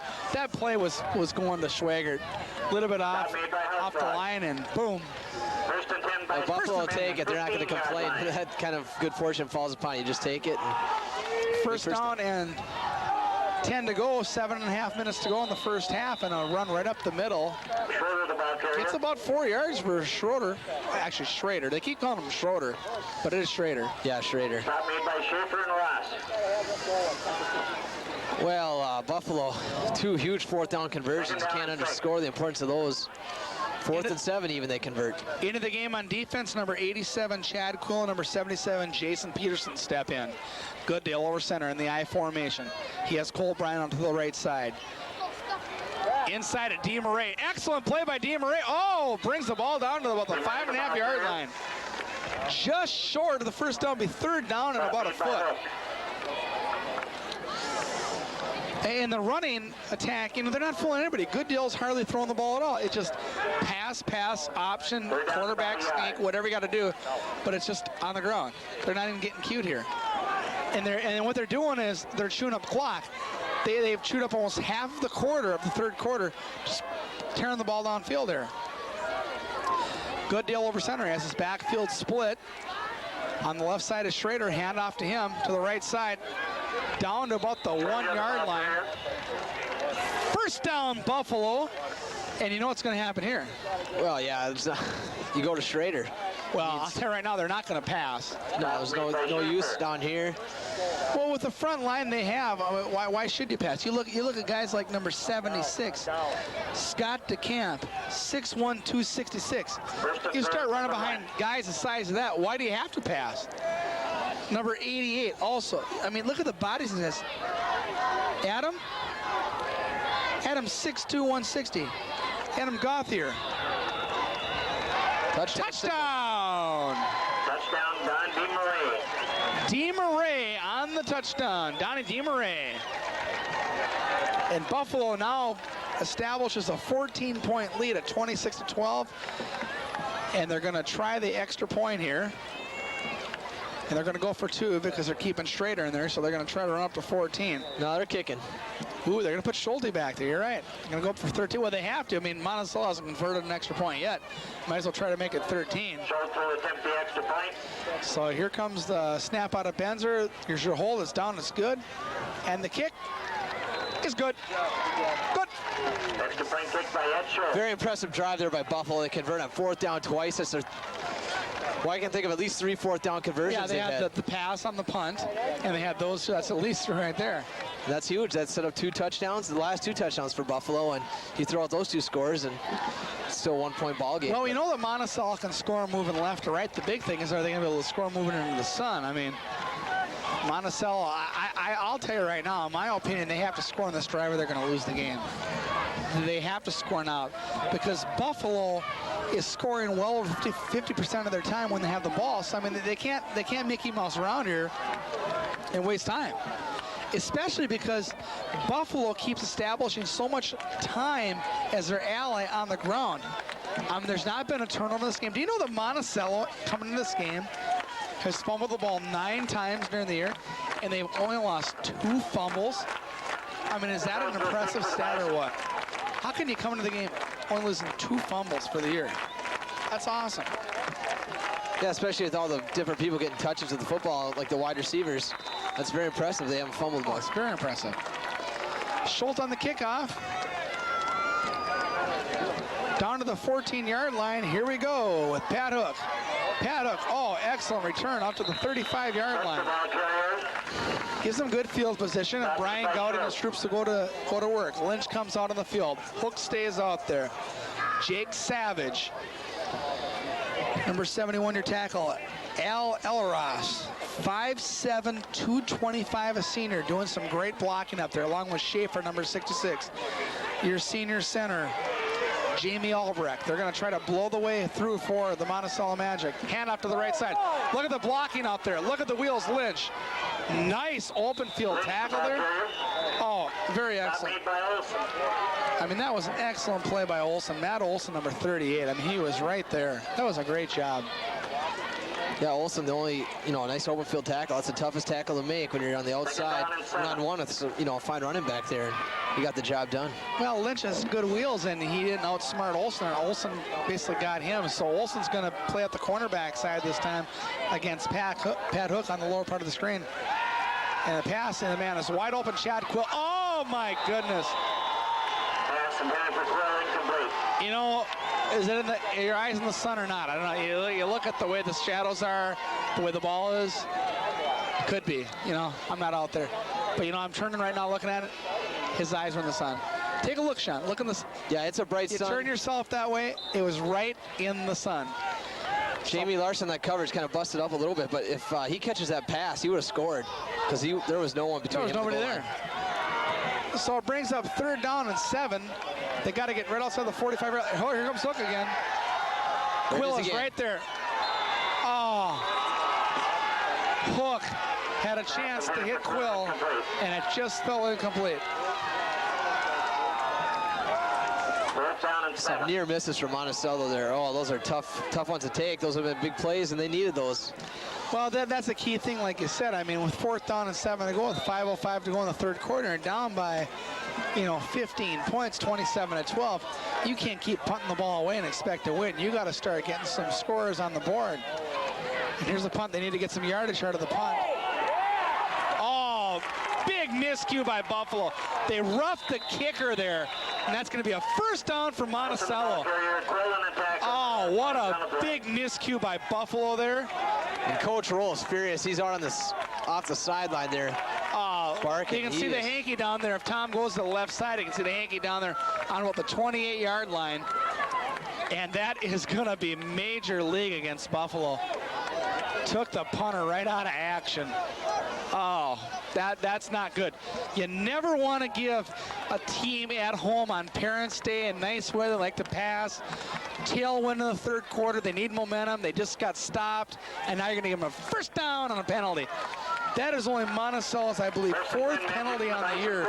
Because at their fifth penalty on the year. They had 4 coming. Their fifth penalty of the year on a first down. I mean, it doesn't happen that often. No, and Roll, he was furious there because he knew Buffalo was in good shape to win this game. But now Monticello right back in it again and driving. Here comes Lynch in motion. Hand off to Hook inside. Nice trap play. Look at Hook go. Carries his man.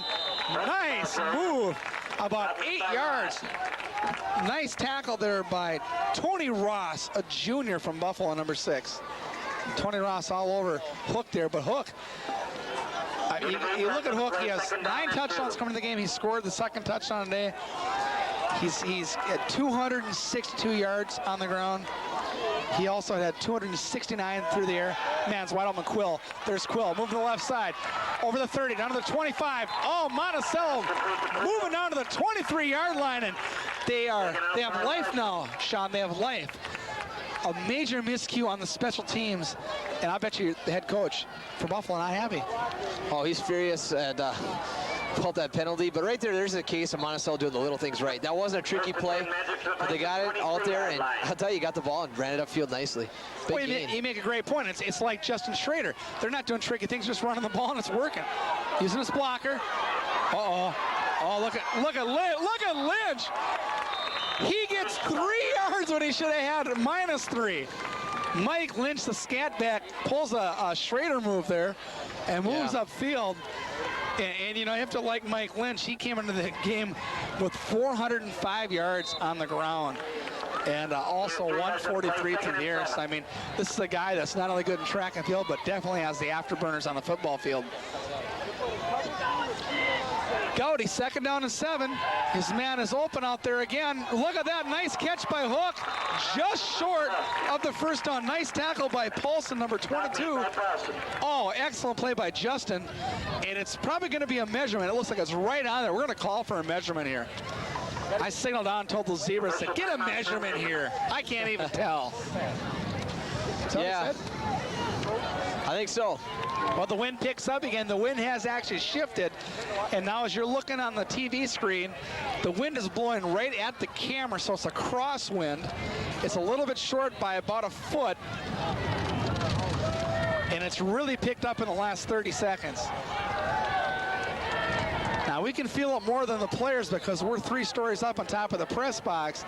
If you're down on the field, you do have some stand stuff kind of sheltering that wind, but when you get punts or high passes, it does drift from, you know, towards the camera here as you're watching the game. Now they're on the left hash mark. A very good play from Monticello to kind of throw the ball to Sam Johnson. He's coming up to right, number 4. He has 1-on-1 coverage, he has 6'4" man, but he has 2-on-1 coverage, but Hook's out there too. And Quill is going to get a lot of attention there on their side. They're going to throw it to Lynch, right through Lynch's hands. Pass into Lynch, incomplete. 4th down and a foot. Well, Buffalo's come up big on some 4th downs already in this 3rd quarter. Now it's Monticello's turn. They've got to convert here, and they've got to get this ball into the end zone. It's that simple. I don't know what kind of line they have up front with their center, Albrecht, but I say, hey, just have go. I mean, God, they have to get 1 foot here. They should just run the ball right to the right or left side. Just tap the center on the left or right side and say, I'm going this way and start blocking. Yeah. But boy, you look at Schultz, number 47, as your nose tackle for Buffalo, and I'll tell you, I can see why it may not happen. They're going to pass on 4. Oh, look at the play. First down to Quill. Quill down to the 7-yard line. You know, that tells you a lot about the Buffalo defensive line. When it's 4th down and a foot and you're throwing the ball, you're not very confident. You can quarterback sneak it over the nose tackle. What also? First down for Monticello. It also speaks volumes of your confidence in Brian Gowdy. What a big play there, and the receiver also making a nice catch. Well, at halftime, I went down to call my buddy Jeff St. Cyr and told him the score, and he was pretty excited that Sam Johnson doing well because he played college basketball at Crown College, so he's excited. Here comes Lynch. Lynch to the wheels. He's down inside the 3-yard line. Mike Lynch. See, I was telling you, my buddy Jeff St. Cyr, who works at Slumberline with me, very excited that the Crown College transfer man, who he was, is doing a great job. Sam Johnson, the basketball player with Joel Bill, having a great first half there. And actually, Sam has been a great decoy in the second half. Not caught a ball, but he's out there doing a great job kind of getting Quill open and Pat Hook on the run and Savage up the middle. Lynch doing some good sweeps. He's drawing a lot of double coverage. Look at this. Here comes Hook to the left side. Hook's going to score, it looks like. He's right down at the 1 foot line. Excellent play by Buffalo. I mean, he is right on the goal line. Jamie Larson coming up big there in the secondary, came up and stopped him just short. But Monticello's so good position, third down. If Tom goes across the camera, you can see how close that third down stake is to the goalpost.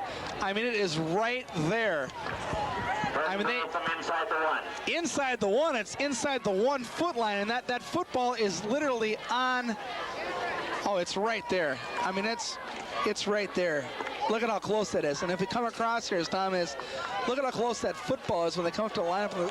It's right on the goal line. And they're going to pass. I don't understand that. And I'm not. Oh. Now you got fourth down in an inch. I mean, if you can't sneak the ball in 2 times in a row from 1 foot, wow. Well, you're not going to win then. Well, you know, I'm shaking my melon on that. I mean, they're right there. I mean, granted, Schultz and these other players for Buffalo are outstanding defensive players, but I mean, you don't have to go very far either. They're passing on fourth down on foot, and look at that to Sam Johnson, and it didn't make it. I have no comment. Pass intended for Johnson, incomplete. Jeez. Well, that's frustrating for Monticello. Nice drive there. They converted on a big fourth down. Had put a nice drive together. They're right where they wanted to be. Any coach is going to take third down in less than a yard. Just didn't have it from that time. Oh, boy. Now Buffalo. You know, not that I'm a guru of football and stuff, and not that I'm an expert, but I've never seen many teams get inside the 1 foot line and pass twice on 3rd and 1, and that's why. It isn't going to work. Run the ball twice. I mean, come on. They get back down there again, they're going to run the ball, I would think. They need to step it up on defense. Oh, look at that. Almost a safety. Oh, I mean, he stopped him right. Oh, excellent defense there. Schrader, the ball carrier. I mean, he didn't go anywhere. Stop made by her. Yeah, key here for Monticello, if they could just keep them within that 5-yard line. Buffalo have to do the short drop punt, and Monticello at least get good field position, if not a block punt or something. Well, Monticello's only down by 13. If they had a kicking game, they can kick a field goal and get down by 10, kick the ball back. They got to stop them. They can't give up that 99-yard Tony Dorsett type play to Schrader. Slot bet. They got one-on-one guys on their outsides. Good deal. Barks out the signals I formation. Handoff again to Schrader. Tries it up the middle and gets stopped. 4 yards out to the 5-yard line. Stop made by Schaefer. But Monticello, you know, the bottom line is real simple. Monticello's got to get the ball back. There's only 20 seconds to go in the 3rd quarter, and they're down by 13 points. 3rd down and 6. 3rd down and 6. My goodness. Yeah, Monticello, pretty much, they've got to stop them here. Well, that's going to be in the 3rd quarter with the score 27-12. The Buffalo Bison up by 15 points. We're going to come back with 4th quarter action after this 1-minute timeout. Go a minute. Go 1 minute. End of the quarter. They got to go the other They got to end. go all the way down. Yeah, it'll go a minute easy. 143-20. Yeah. 27-12. I'm just so disappointed when they're shitty coaching. God, I hate that. Ever heard of calling a goddamn?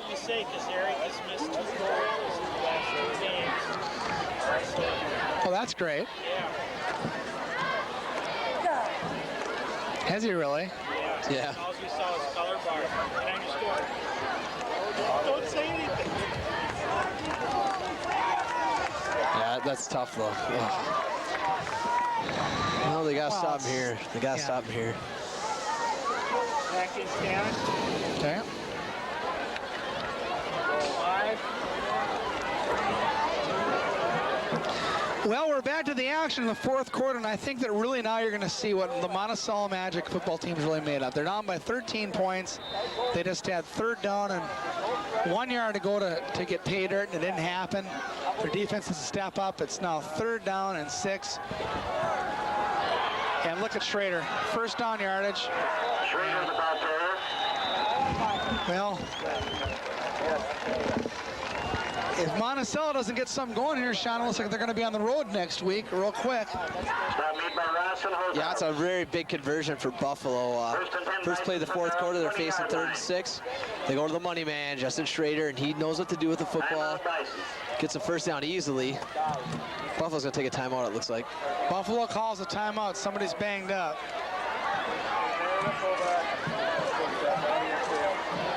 Either Schrader's banged up. I think Schrader's banged up, and they're trying to give him a breather. Yeah, it's Schrader. He heard something. Oh, that's not good.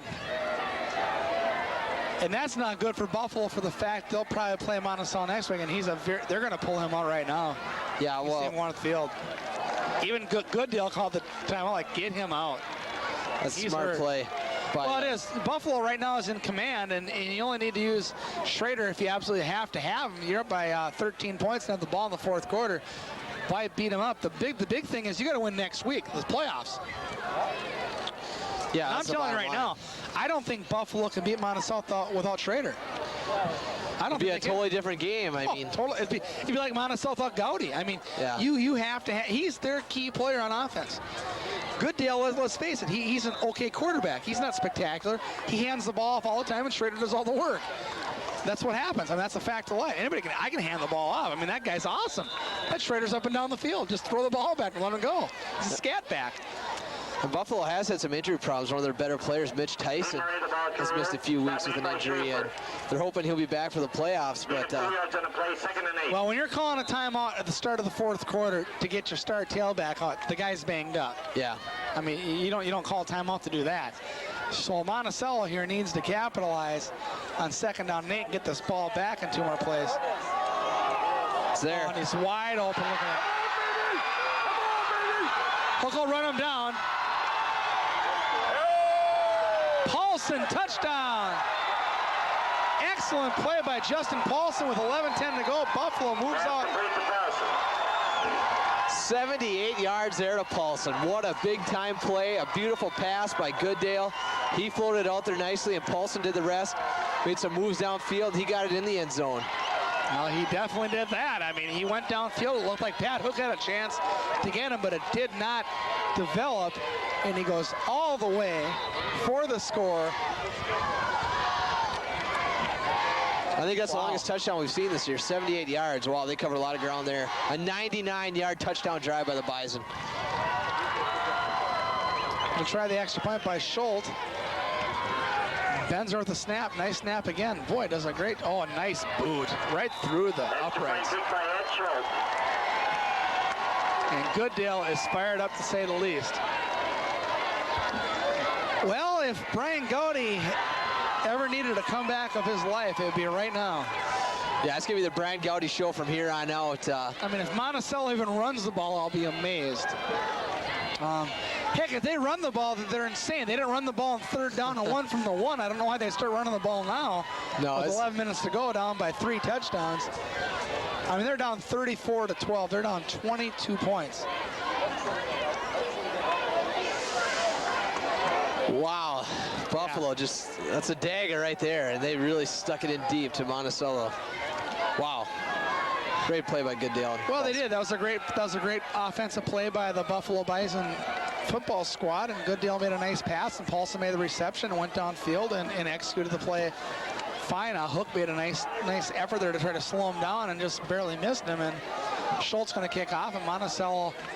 If you take a look at their receivers here, Thompson's camera to the right side, you'll see how they're the hands over their helmets trying to see the ball. And I knew that was going to happen with the sun coming this way. Ball should go out of bounds, but it does not. Hook gets the ball.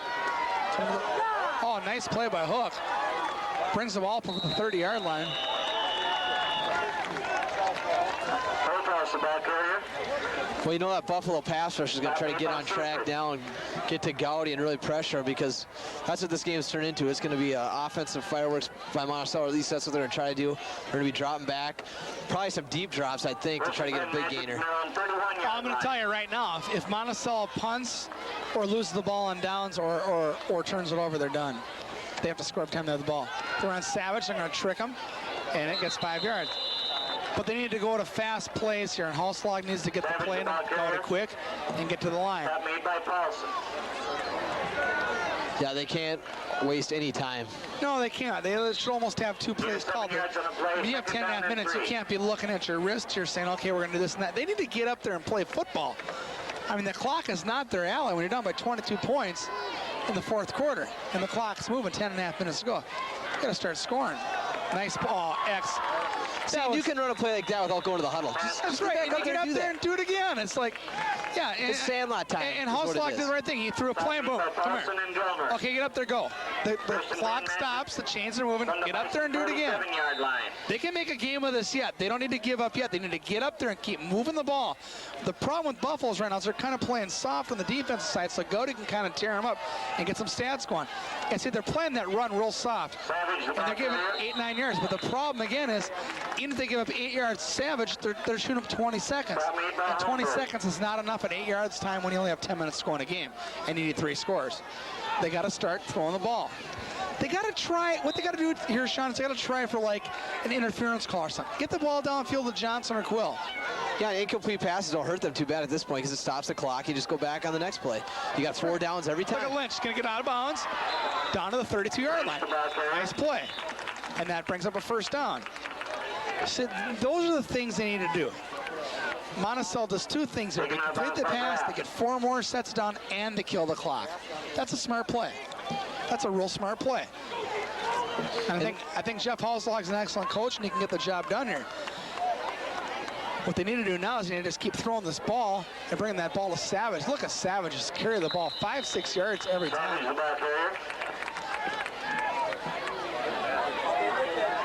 They're going 1-5-5 again. They're calling, looks like the same play again. They're not even monkeying around. They're just going to have to go for it. 9:30 to go in the 4th quarter in regulation.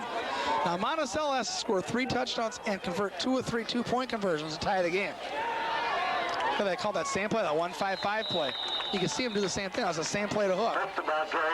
I mean, I could see that from here behind him. I can't believe that Buffalo couldn't read that call. I mean, you knew it was coming at you. Yeah, it's not rocket science at all. Now they move the chains, and by the time they get it set, Monticello's still lined. That's very good. Very good of well, Monticello needs to score for about 8 minutes in the half to have a chance. And they're going to pass again. Their man is out there. He's wide open. Look at that. Sam Johnson. He had to wait for the ball. He was so wide open.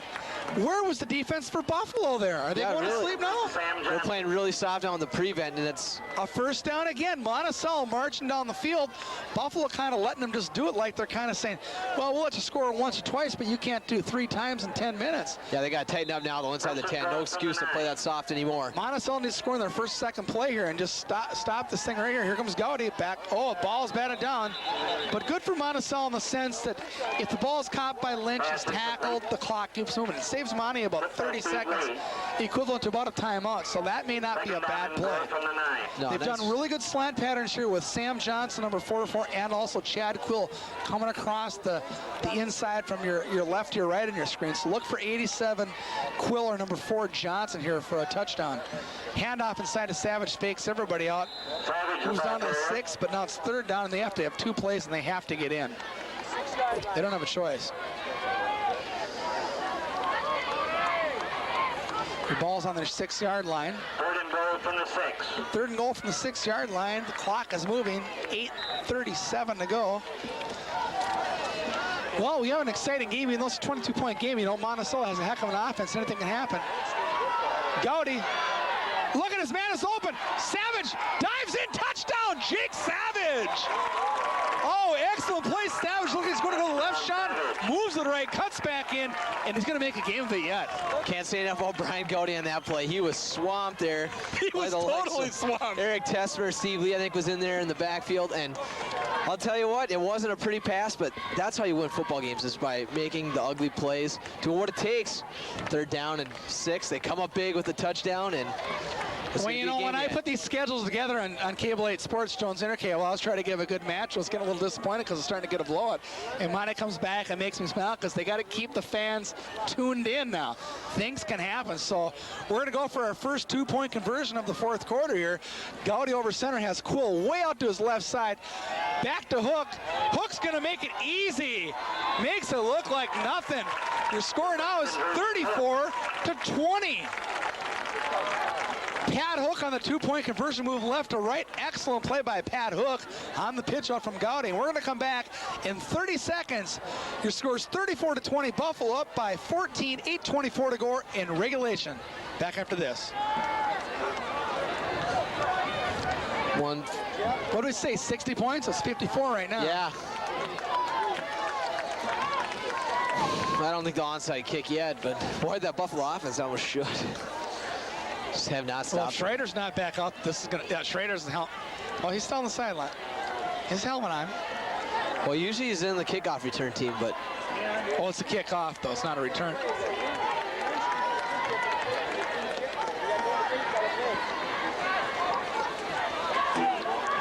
Schrader had his helmet on.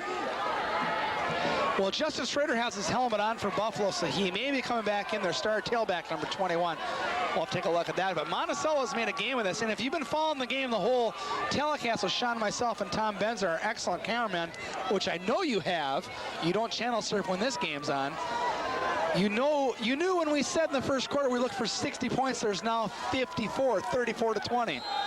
We're covering that over and under, aren't we? Oh, there's a whistle. There's all kinds of whistles. Offsides. Offsides. Now, how often have you seen an offsides call before the ball's kicked? Yeah, the Buffalo man stepped over the line. See, and if that's on Buffalo, the ref shouldn't have blown the whistle. Monticello should have gotten a free play there. No, it's offsides because the ball's not been kicked and you can't be inside the 10-yard zone before there's contact. In other words, you can't stand 2 yards in front of the guy. Yeah, but shouldn't Monticello get a free play there? No, they just get 5 yards up to kick the ball again. That's why if they do it again, they can't come over that. Now that the 45, Buffalo can't come over their 45-yard line before the ball is struck. And number 87 on the top of the screen there for Buffalo was over the line. The ball never touched him. He was in the red zone, if you'd call it that. So they're going to take a look at it again. This time he stayed back. Short wow, kick. That could be real short kick. That's Paulson there. Oh, look at the play by Paulson. Brings the ball back.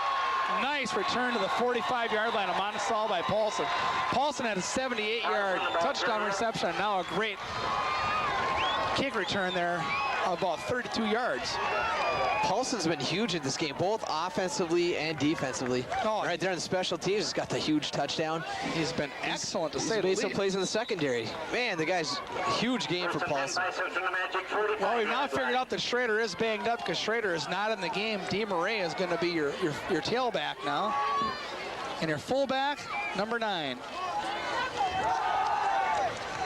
It's Mark Hannon on the carry. His brother Matt used to be a fullback for the Bison a couple years ago. Well, you can see why. Stop made by Ross and Schaefer. Got to remember something. He's fresh, too, so he can run the ball right up the middle there, and he's a fresh guy. He's been out there against guys who've been playing an hour and a half, banging bodies. Second down and 5. There's a lot to be said for bringing in fresh bodies. So Mark Hannon, a senior at 6'1", 231, he definitely brings a lot of meat and potatoes to the line of scrimmage himself. And as he sets up right behind his quarterback, Goodale, you can see he's definitely a good fullback. Goodale barks on the signals. They're going to run the ball again here. This time it's to DeMarais. And look at the hole. There's nobody there for Monticello to slow him down. Hook will run him out of the bounds at the 11-yard line. And DeMarais, in this rushing offense by Buffalo, is just making Monticello look pathetic on defense. First and 10 Bison from the 11-yard line. You know, that's the thing. You know, it's kind of a shame because, Brian, in my opinion, of all the games done, Tyler Grupa and Gowdy, of the 107 schools in the Star metro area, they're the top 2, and they're both from our area in Jones Intercable. Brian Gowdy, one of the most impressive quarterbacks, and they just can't stop anyone on the run. You saw it against Spring Lake Park. You saw it against Cambridge. You're seeing it today. Just, you know, Gray scored 35 points. They just give up points all the time. And they're going to hand off inside again. And Hannon brings the ball down to the 10-yard line.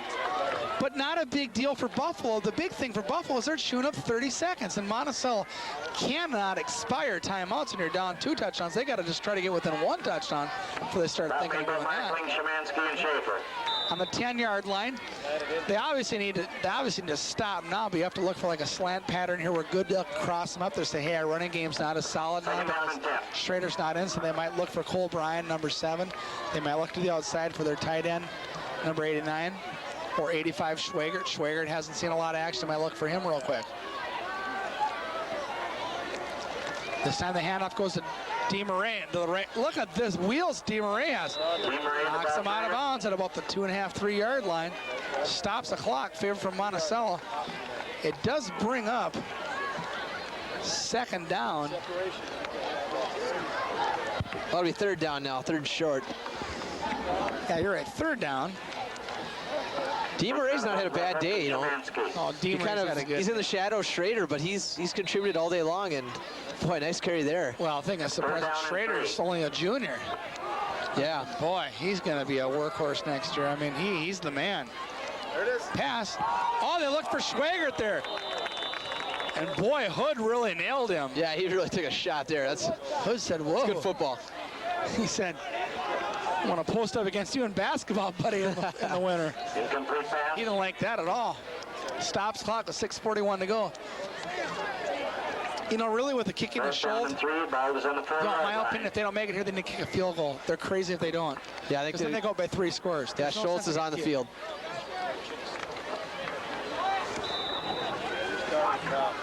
And there's your Monticello coach staff. Well, they're hoping that Schultz pulls this thing. This is a smart play by Buffalo. I mean, obviously on 4th down, you just knock this thing through and you go up by 3 scores, and then you got Monticello where you want them. Fake. They're going to fake it. Justin Paulson. Well, what an excellent play. I mean, you can't say enough. Monticello got burned again.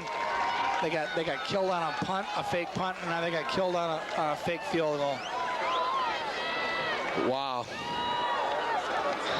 Frustrating for Monticello fans. Oh boy. Well, frustrating from the point of view. It isn't that often that you block a field goal, especially when the guy has a good leg like this guy does. He's going to knock this extra point through. Yeah, they did block one earlier by Lynch, but that was a fluke because they haven't done it twice. You just make sure that doesn't happen. You let the guy kick the ball, and if he makes it, he makes it.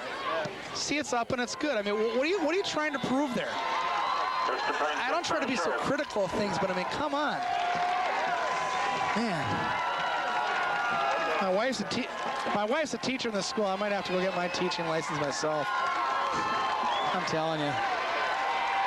Can't take more of this in my own high school. Really can't.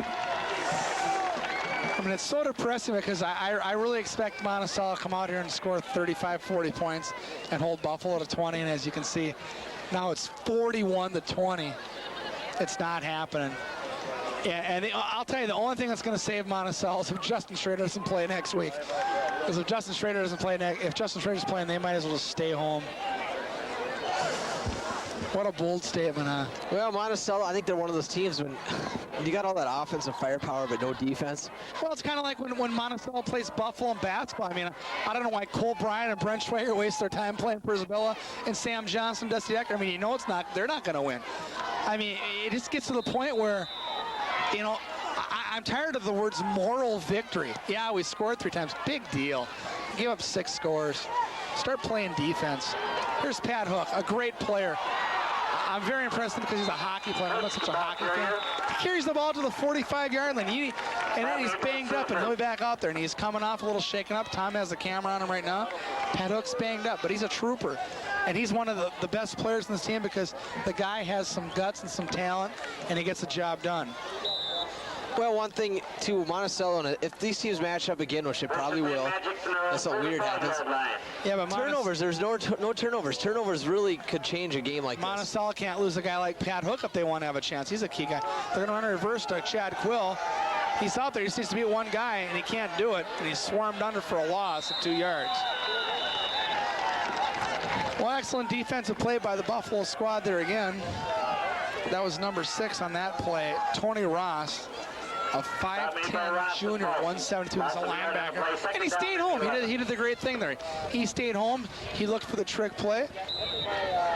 Hey, I'll tell you one thing. The game is never over until it's over, but it's 6 minutes to go. Monticello better score quick. They can get the onside kick. They've done that before. But the one thing they can at least stay pot. Oh, they're going to fake it this time, I bet. Yeah, here they go. And that's Savage. And, you know, correct me if I'm wrong, Sean, but when your quarterback's number 2 out of 107 schools and there's 6 minutes to go in the game, why are you running reverses? Why aren't you throwing the ball deep? Makes you scratch your head. You know, you hate second-guessing coaches. They work with these players every day. I'm just saying, why aren't you? I mean, it does make you scratch your head. There must be a reason. I mean, obviously Jeff Hauslag's a great coach and he has a reason, but I don't really understand what it is right now. The clock keeps moving. We're down to 5:27. Now we're going to have Gowdy pass to Savage, and Savage to cut up field. Oh, he's just short. Get the men up there and ram it through for a first down. Stop the chains, throw the thing deep to Sam Johnson. Yeah, I think right now I'd just give Gowdy, I'd give him free reign. I'd just say go up to the line, put out 4 wide receivers. Just play some sandlot football right now. You know, that's what's worked best for them anyways. Once, you know, when Gowdy went back there, just looked and, you know, he's got a lot of options. Let him do it. Well, that's what they need to do. I mean, they're obviously not running the ball here. They're going to pass it into the sun. His man's open. That's Chad Quill. Nice play by Quill. First down for Monticello, the 40. There's 4:45 to go. They need 3 touchdowns. They need to right now, no monkey. They need to throw the ball deep. Gowdy has a great arm. Finally, this 5- and 6-yard thing, you're never going to win pulling that stunt. Throw the ball deep. And downfield, you know, Sam Johnson, but, you know, nice play, nice catch by Sammy. But the problem is the clock's moving, and the clock is not your ally with 4:34 to go, and you need 3 touchdowns.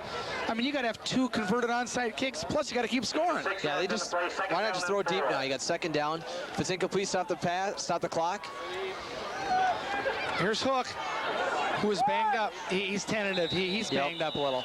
You need to pull him out and save him for the next game.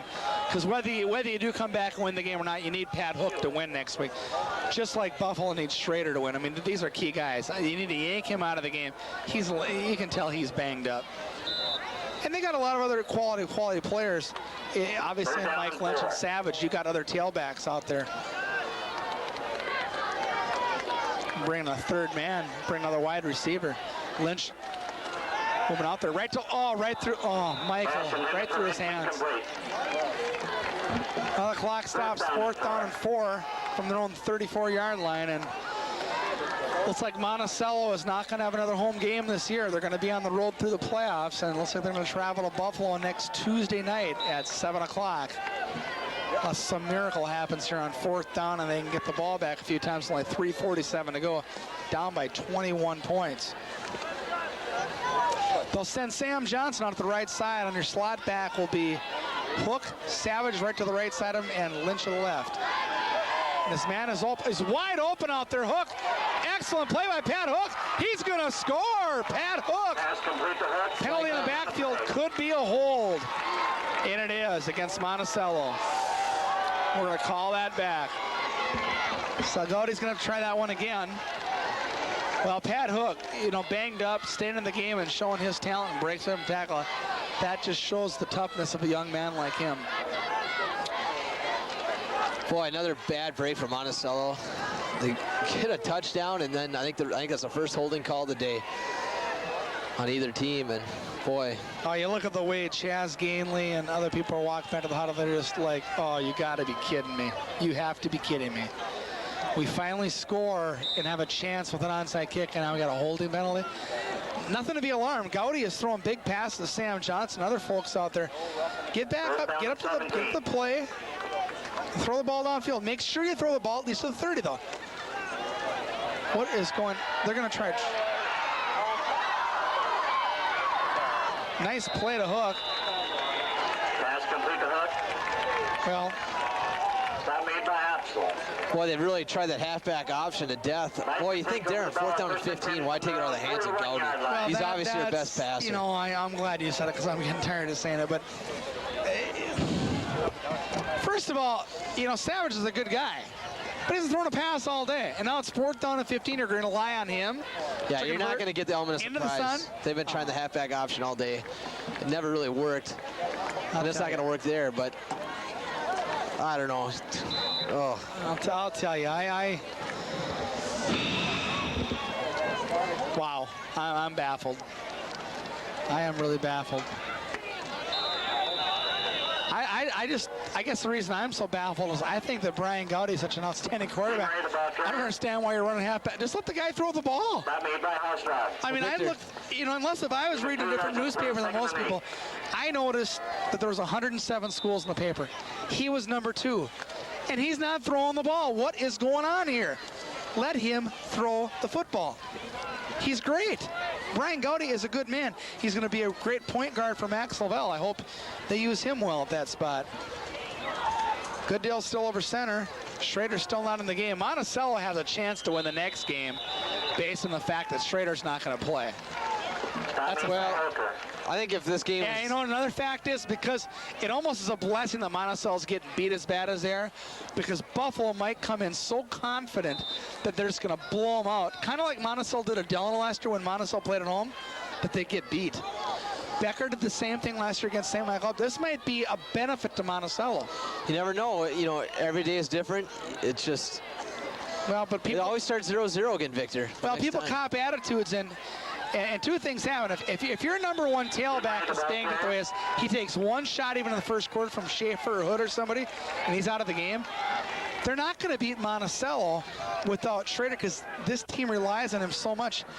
I mean, Gooddale tricked him on that pass to Paulson and stuff, but they're not going to pull that stunt all night. Schrader was the key. He's obviously your Domino's Pizza player of the game, even though Domino's not a sponsor, but thanks for the pizzas at halftime, by the way. 295-2424, Bill Grossel, our main man there. And also, one thing I want to tell you, I want to thank all the people that bought furniture last week from me at Slumberland. I really appreciate that. Got a big special coming up in November. Up to 20% off the sale price if you give me a call. You might want to write this number down. I'm going to give it to you after this play. You want to get your pencil and paper right up to 20% off the sale price by contacting the legend. Handoff inside. Excellent play again on first down, and they're just chewing up clock with 1:45 to go. My home phone, 878-2719. You know, Max and Dick Topol of Monticello, they took advantage of that special last year in April. I do it twice a year.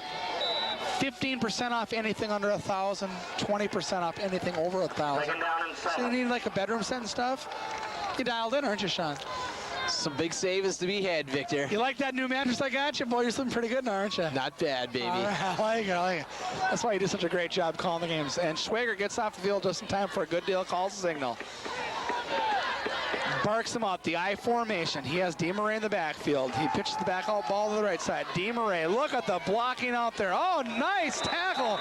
Hauls him down. Excellent play by Brenzel, Dan Brenzel. Well, it's our last minute of Cable 8 Sports.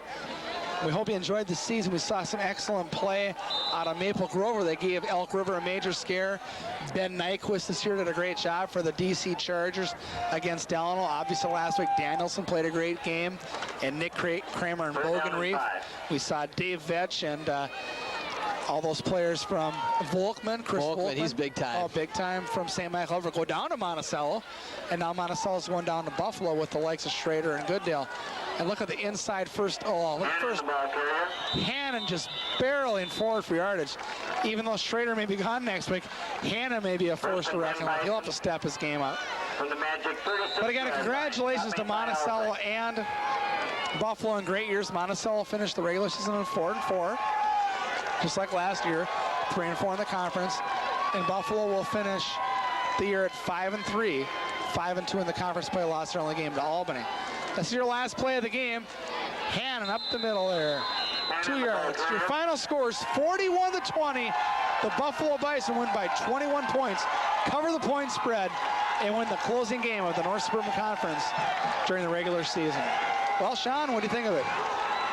Well, Justin Schrader, he was big time first half, beginning of the second half. John Goodale had a few nice passes. Buffalo's defense, they weren't there all day, but they definitely, were able to stop Monticello at times. Gowdy is... Hello, everybody. Sean Bakke of your Cable 8 sports team here. We had a few technical difficulties at the end of today's action between Buffalo and Monticello. We hope you all enjoyed that Buffalo Bison 41-20 victory over the Monticello Magic today. We're going to run down some of the action and actually seen some other scores of the area tonight. So we'll provide you those scores too. And of course, they're not going to be fresh and stuff, but a little newer in some of the action we give you sometimes. So that'll be a nice treat for our audience. But we'll run down a little bit more about this Buffalo victory tonight. As we said all day long, it was a huge day for Justin Schrader. His numbers on the day, 30 carries, 182 yards, and 3 touchdowns. Buffalo also added 2 touchdowns from Justin Paulson, both those on passes from quarterback John Goodale, who also added a 10-yard scamper for Buffalo's first touchdown, which put them on the board. Goodale also threw those 2 touchdowns to Paulson. Won a 78-yarder, our longest play this season on Cable 8 Sports, and I'll tell you, they saved it for the grand finale today, Buffalo Monticello. And also Goodale, of course, hooked up with Paulson on that fake field goal in the fourth quarter, which really sealed it for the Bison, if there was a touchdown that did that. Other star players today for the Bison. I watched the game film actually after we got back tonight, and you might remember that fake punt in the second quarter by Buffalo. Well, as it turns out, Ed Schultz, who did an excellent job today kicking off and punting and also on the defensive line, he actually wasn't even he was in the game at that point, but not as the punter. Jason Upsall sneaked in as the punter, and he threw that beautiful pass that set up Buffalo's third touchdown of the game. That was a big play, so got to tip our hats to Upsall. He got called for that roughing the kicker penalty, but he came up big in the second quarter with that fake punt. Other players we talked to after the game was Brent Schweigert. He had a very good game for the Bison at the tight end position. So what can we tell you? Buffalo, they win tonight 41-20. And with that win, Buffalo assured themselves third place in the conference. But not only that, we can tell you that Totino Grace upset Cambridge tonight 28-7. So with that loss, Cambridge drops to 5-2 in the conference. And also Buffalo's 5-2. So Buffalo and Cambridge tie for second. Spring Lake Park wins the North Suburban Conference 28-6 with a win over Centennial tonight. And in the Toilet Bowl of the NSC, St. Francis knocked off Irondale 34-20. Also, we should inform you, we were telling you tonight that there's a very good chance that Buffalo and Monticello will be squaring off again on Tuesday in the first round of the playoffs. It looks like that's indeed what will happen. If Shakopee lost tonight, then there was a chance that Buffalo get the number 3 seed and Monticello would stay at the 4 or 5 position. Well, Shakopee won big time tonight, 31-7. So it looks like Buffalo will be hosting Monticello Tuesday. And actually, if you look, we're only about a block away from the stadium right now. We're taping at our cameraman Tom Benzer's deck right now. And so we're within just a block of Cummings Field. And that's where we'll be playing Tuesday underneath the lights this time. And I don't know, Victor said without Schrader, Buffalo won't have a chance, but we can also give you an update on that. Justin Schrader is fine and expect him to be leading the Bison on Tuesday. So big win there, big win obviously for Buffalo, and we've got to ask ourselves, what can Monticello do to maybe bounce back on Tuesday and get a win? Well, the first thing they're going to have to do is force Buffalo to not only stop them on defense, but also maybe get some turnovers. Either fumbles. We saw DeMarais drop one today, but he recovered it on his own. And credit Buffalo's offense for that. I mean, Roll said that in that pregame interview. They had to limit the turnovers, and that's exactly what they did. Monticello did too, but Buffalo's defense, at least had the ability to stop Monticello once in a while. And that was quite honestly the difference in the game. Also, final score 41-20, a lot of points. Victor predicted, he said we're going to see 60 points tonight. It wasn't bad, 61. But obviously a big point in that game was when Monticello had the third down and a foot to go for pay dirt. And I'll tell you, the second guessing was running rampant tonight in Monticello. We hung out a while after the game at one of the local establishments there. And I'll tell you, there's a lot of second guessing going on. Everyone wants to know, why aren't you running the football when you're within a foot? And obviously a lot of second guessing to be done, and maybe rightly so. You know, it seems like a no-brainer there, but you know, that's one of those things, those plays you got to put it behind you. And quite honestly, Monticello, they don't lose much. Of course, they don't have the home field advantage next time, but you know, they're regardless whether they win or lose tonight, they're going to be playing Buffalo on Tuesday. So really, Monticello, a tough loss for them today, but they can bounce back. And you know, that's why they play the game. You know, they don't play it on paper. Going to next Tuesday and say Buffalo beat them by 21 points. This one's over. So that's why they play the game. And when they kick it off on Tuesday night at 7:30, that score is going to be 0-0, and Buffalo's going to have to do it all over again and prove it all over again. Okay, some other scores. Actually, before we do the scores, let's thank our sponsors who have done a fine job supporting us all season. They make all this possible. We've had some great action this year. We've seen some great athletes. I think back to that first game with Monticello and St. Michael's, Chris Volkman, just a dynamite player, punting, playing middle linebacker, running the football at the fullback position. Dave Vetch, the 5'8" quarterback, getting it done. And aside, he was their homecoming king too. He was something to watch. And of course, Monticello, very talented on that offensive side of the ball with the likes of Sam Johnson, Dusty Decker, Chad Quill, and of course, the quarterback, who did a fine job once again today. And also Maple Lake, you know, Dusty Baker, Todd Fuller, Lynch. They had a good season.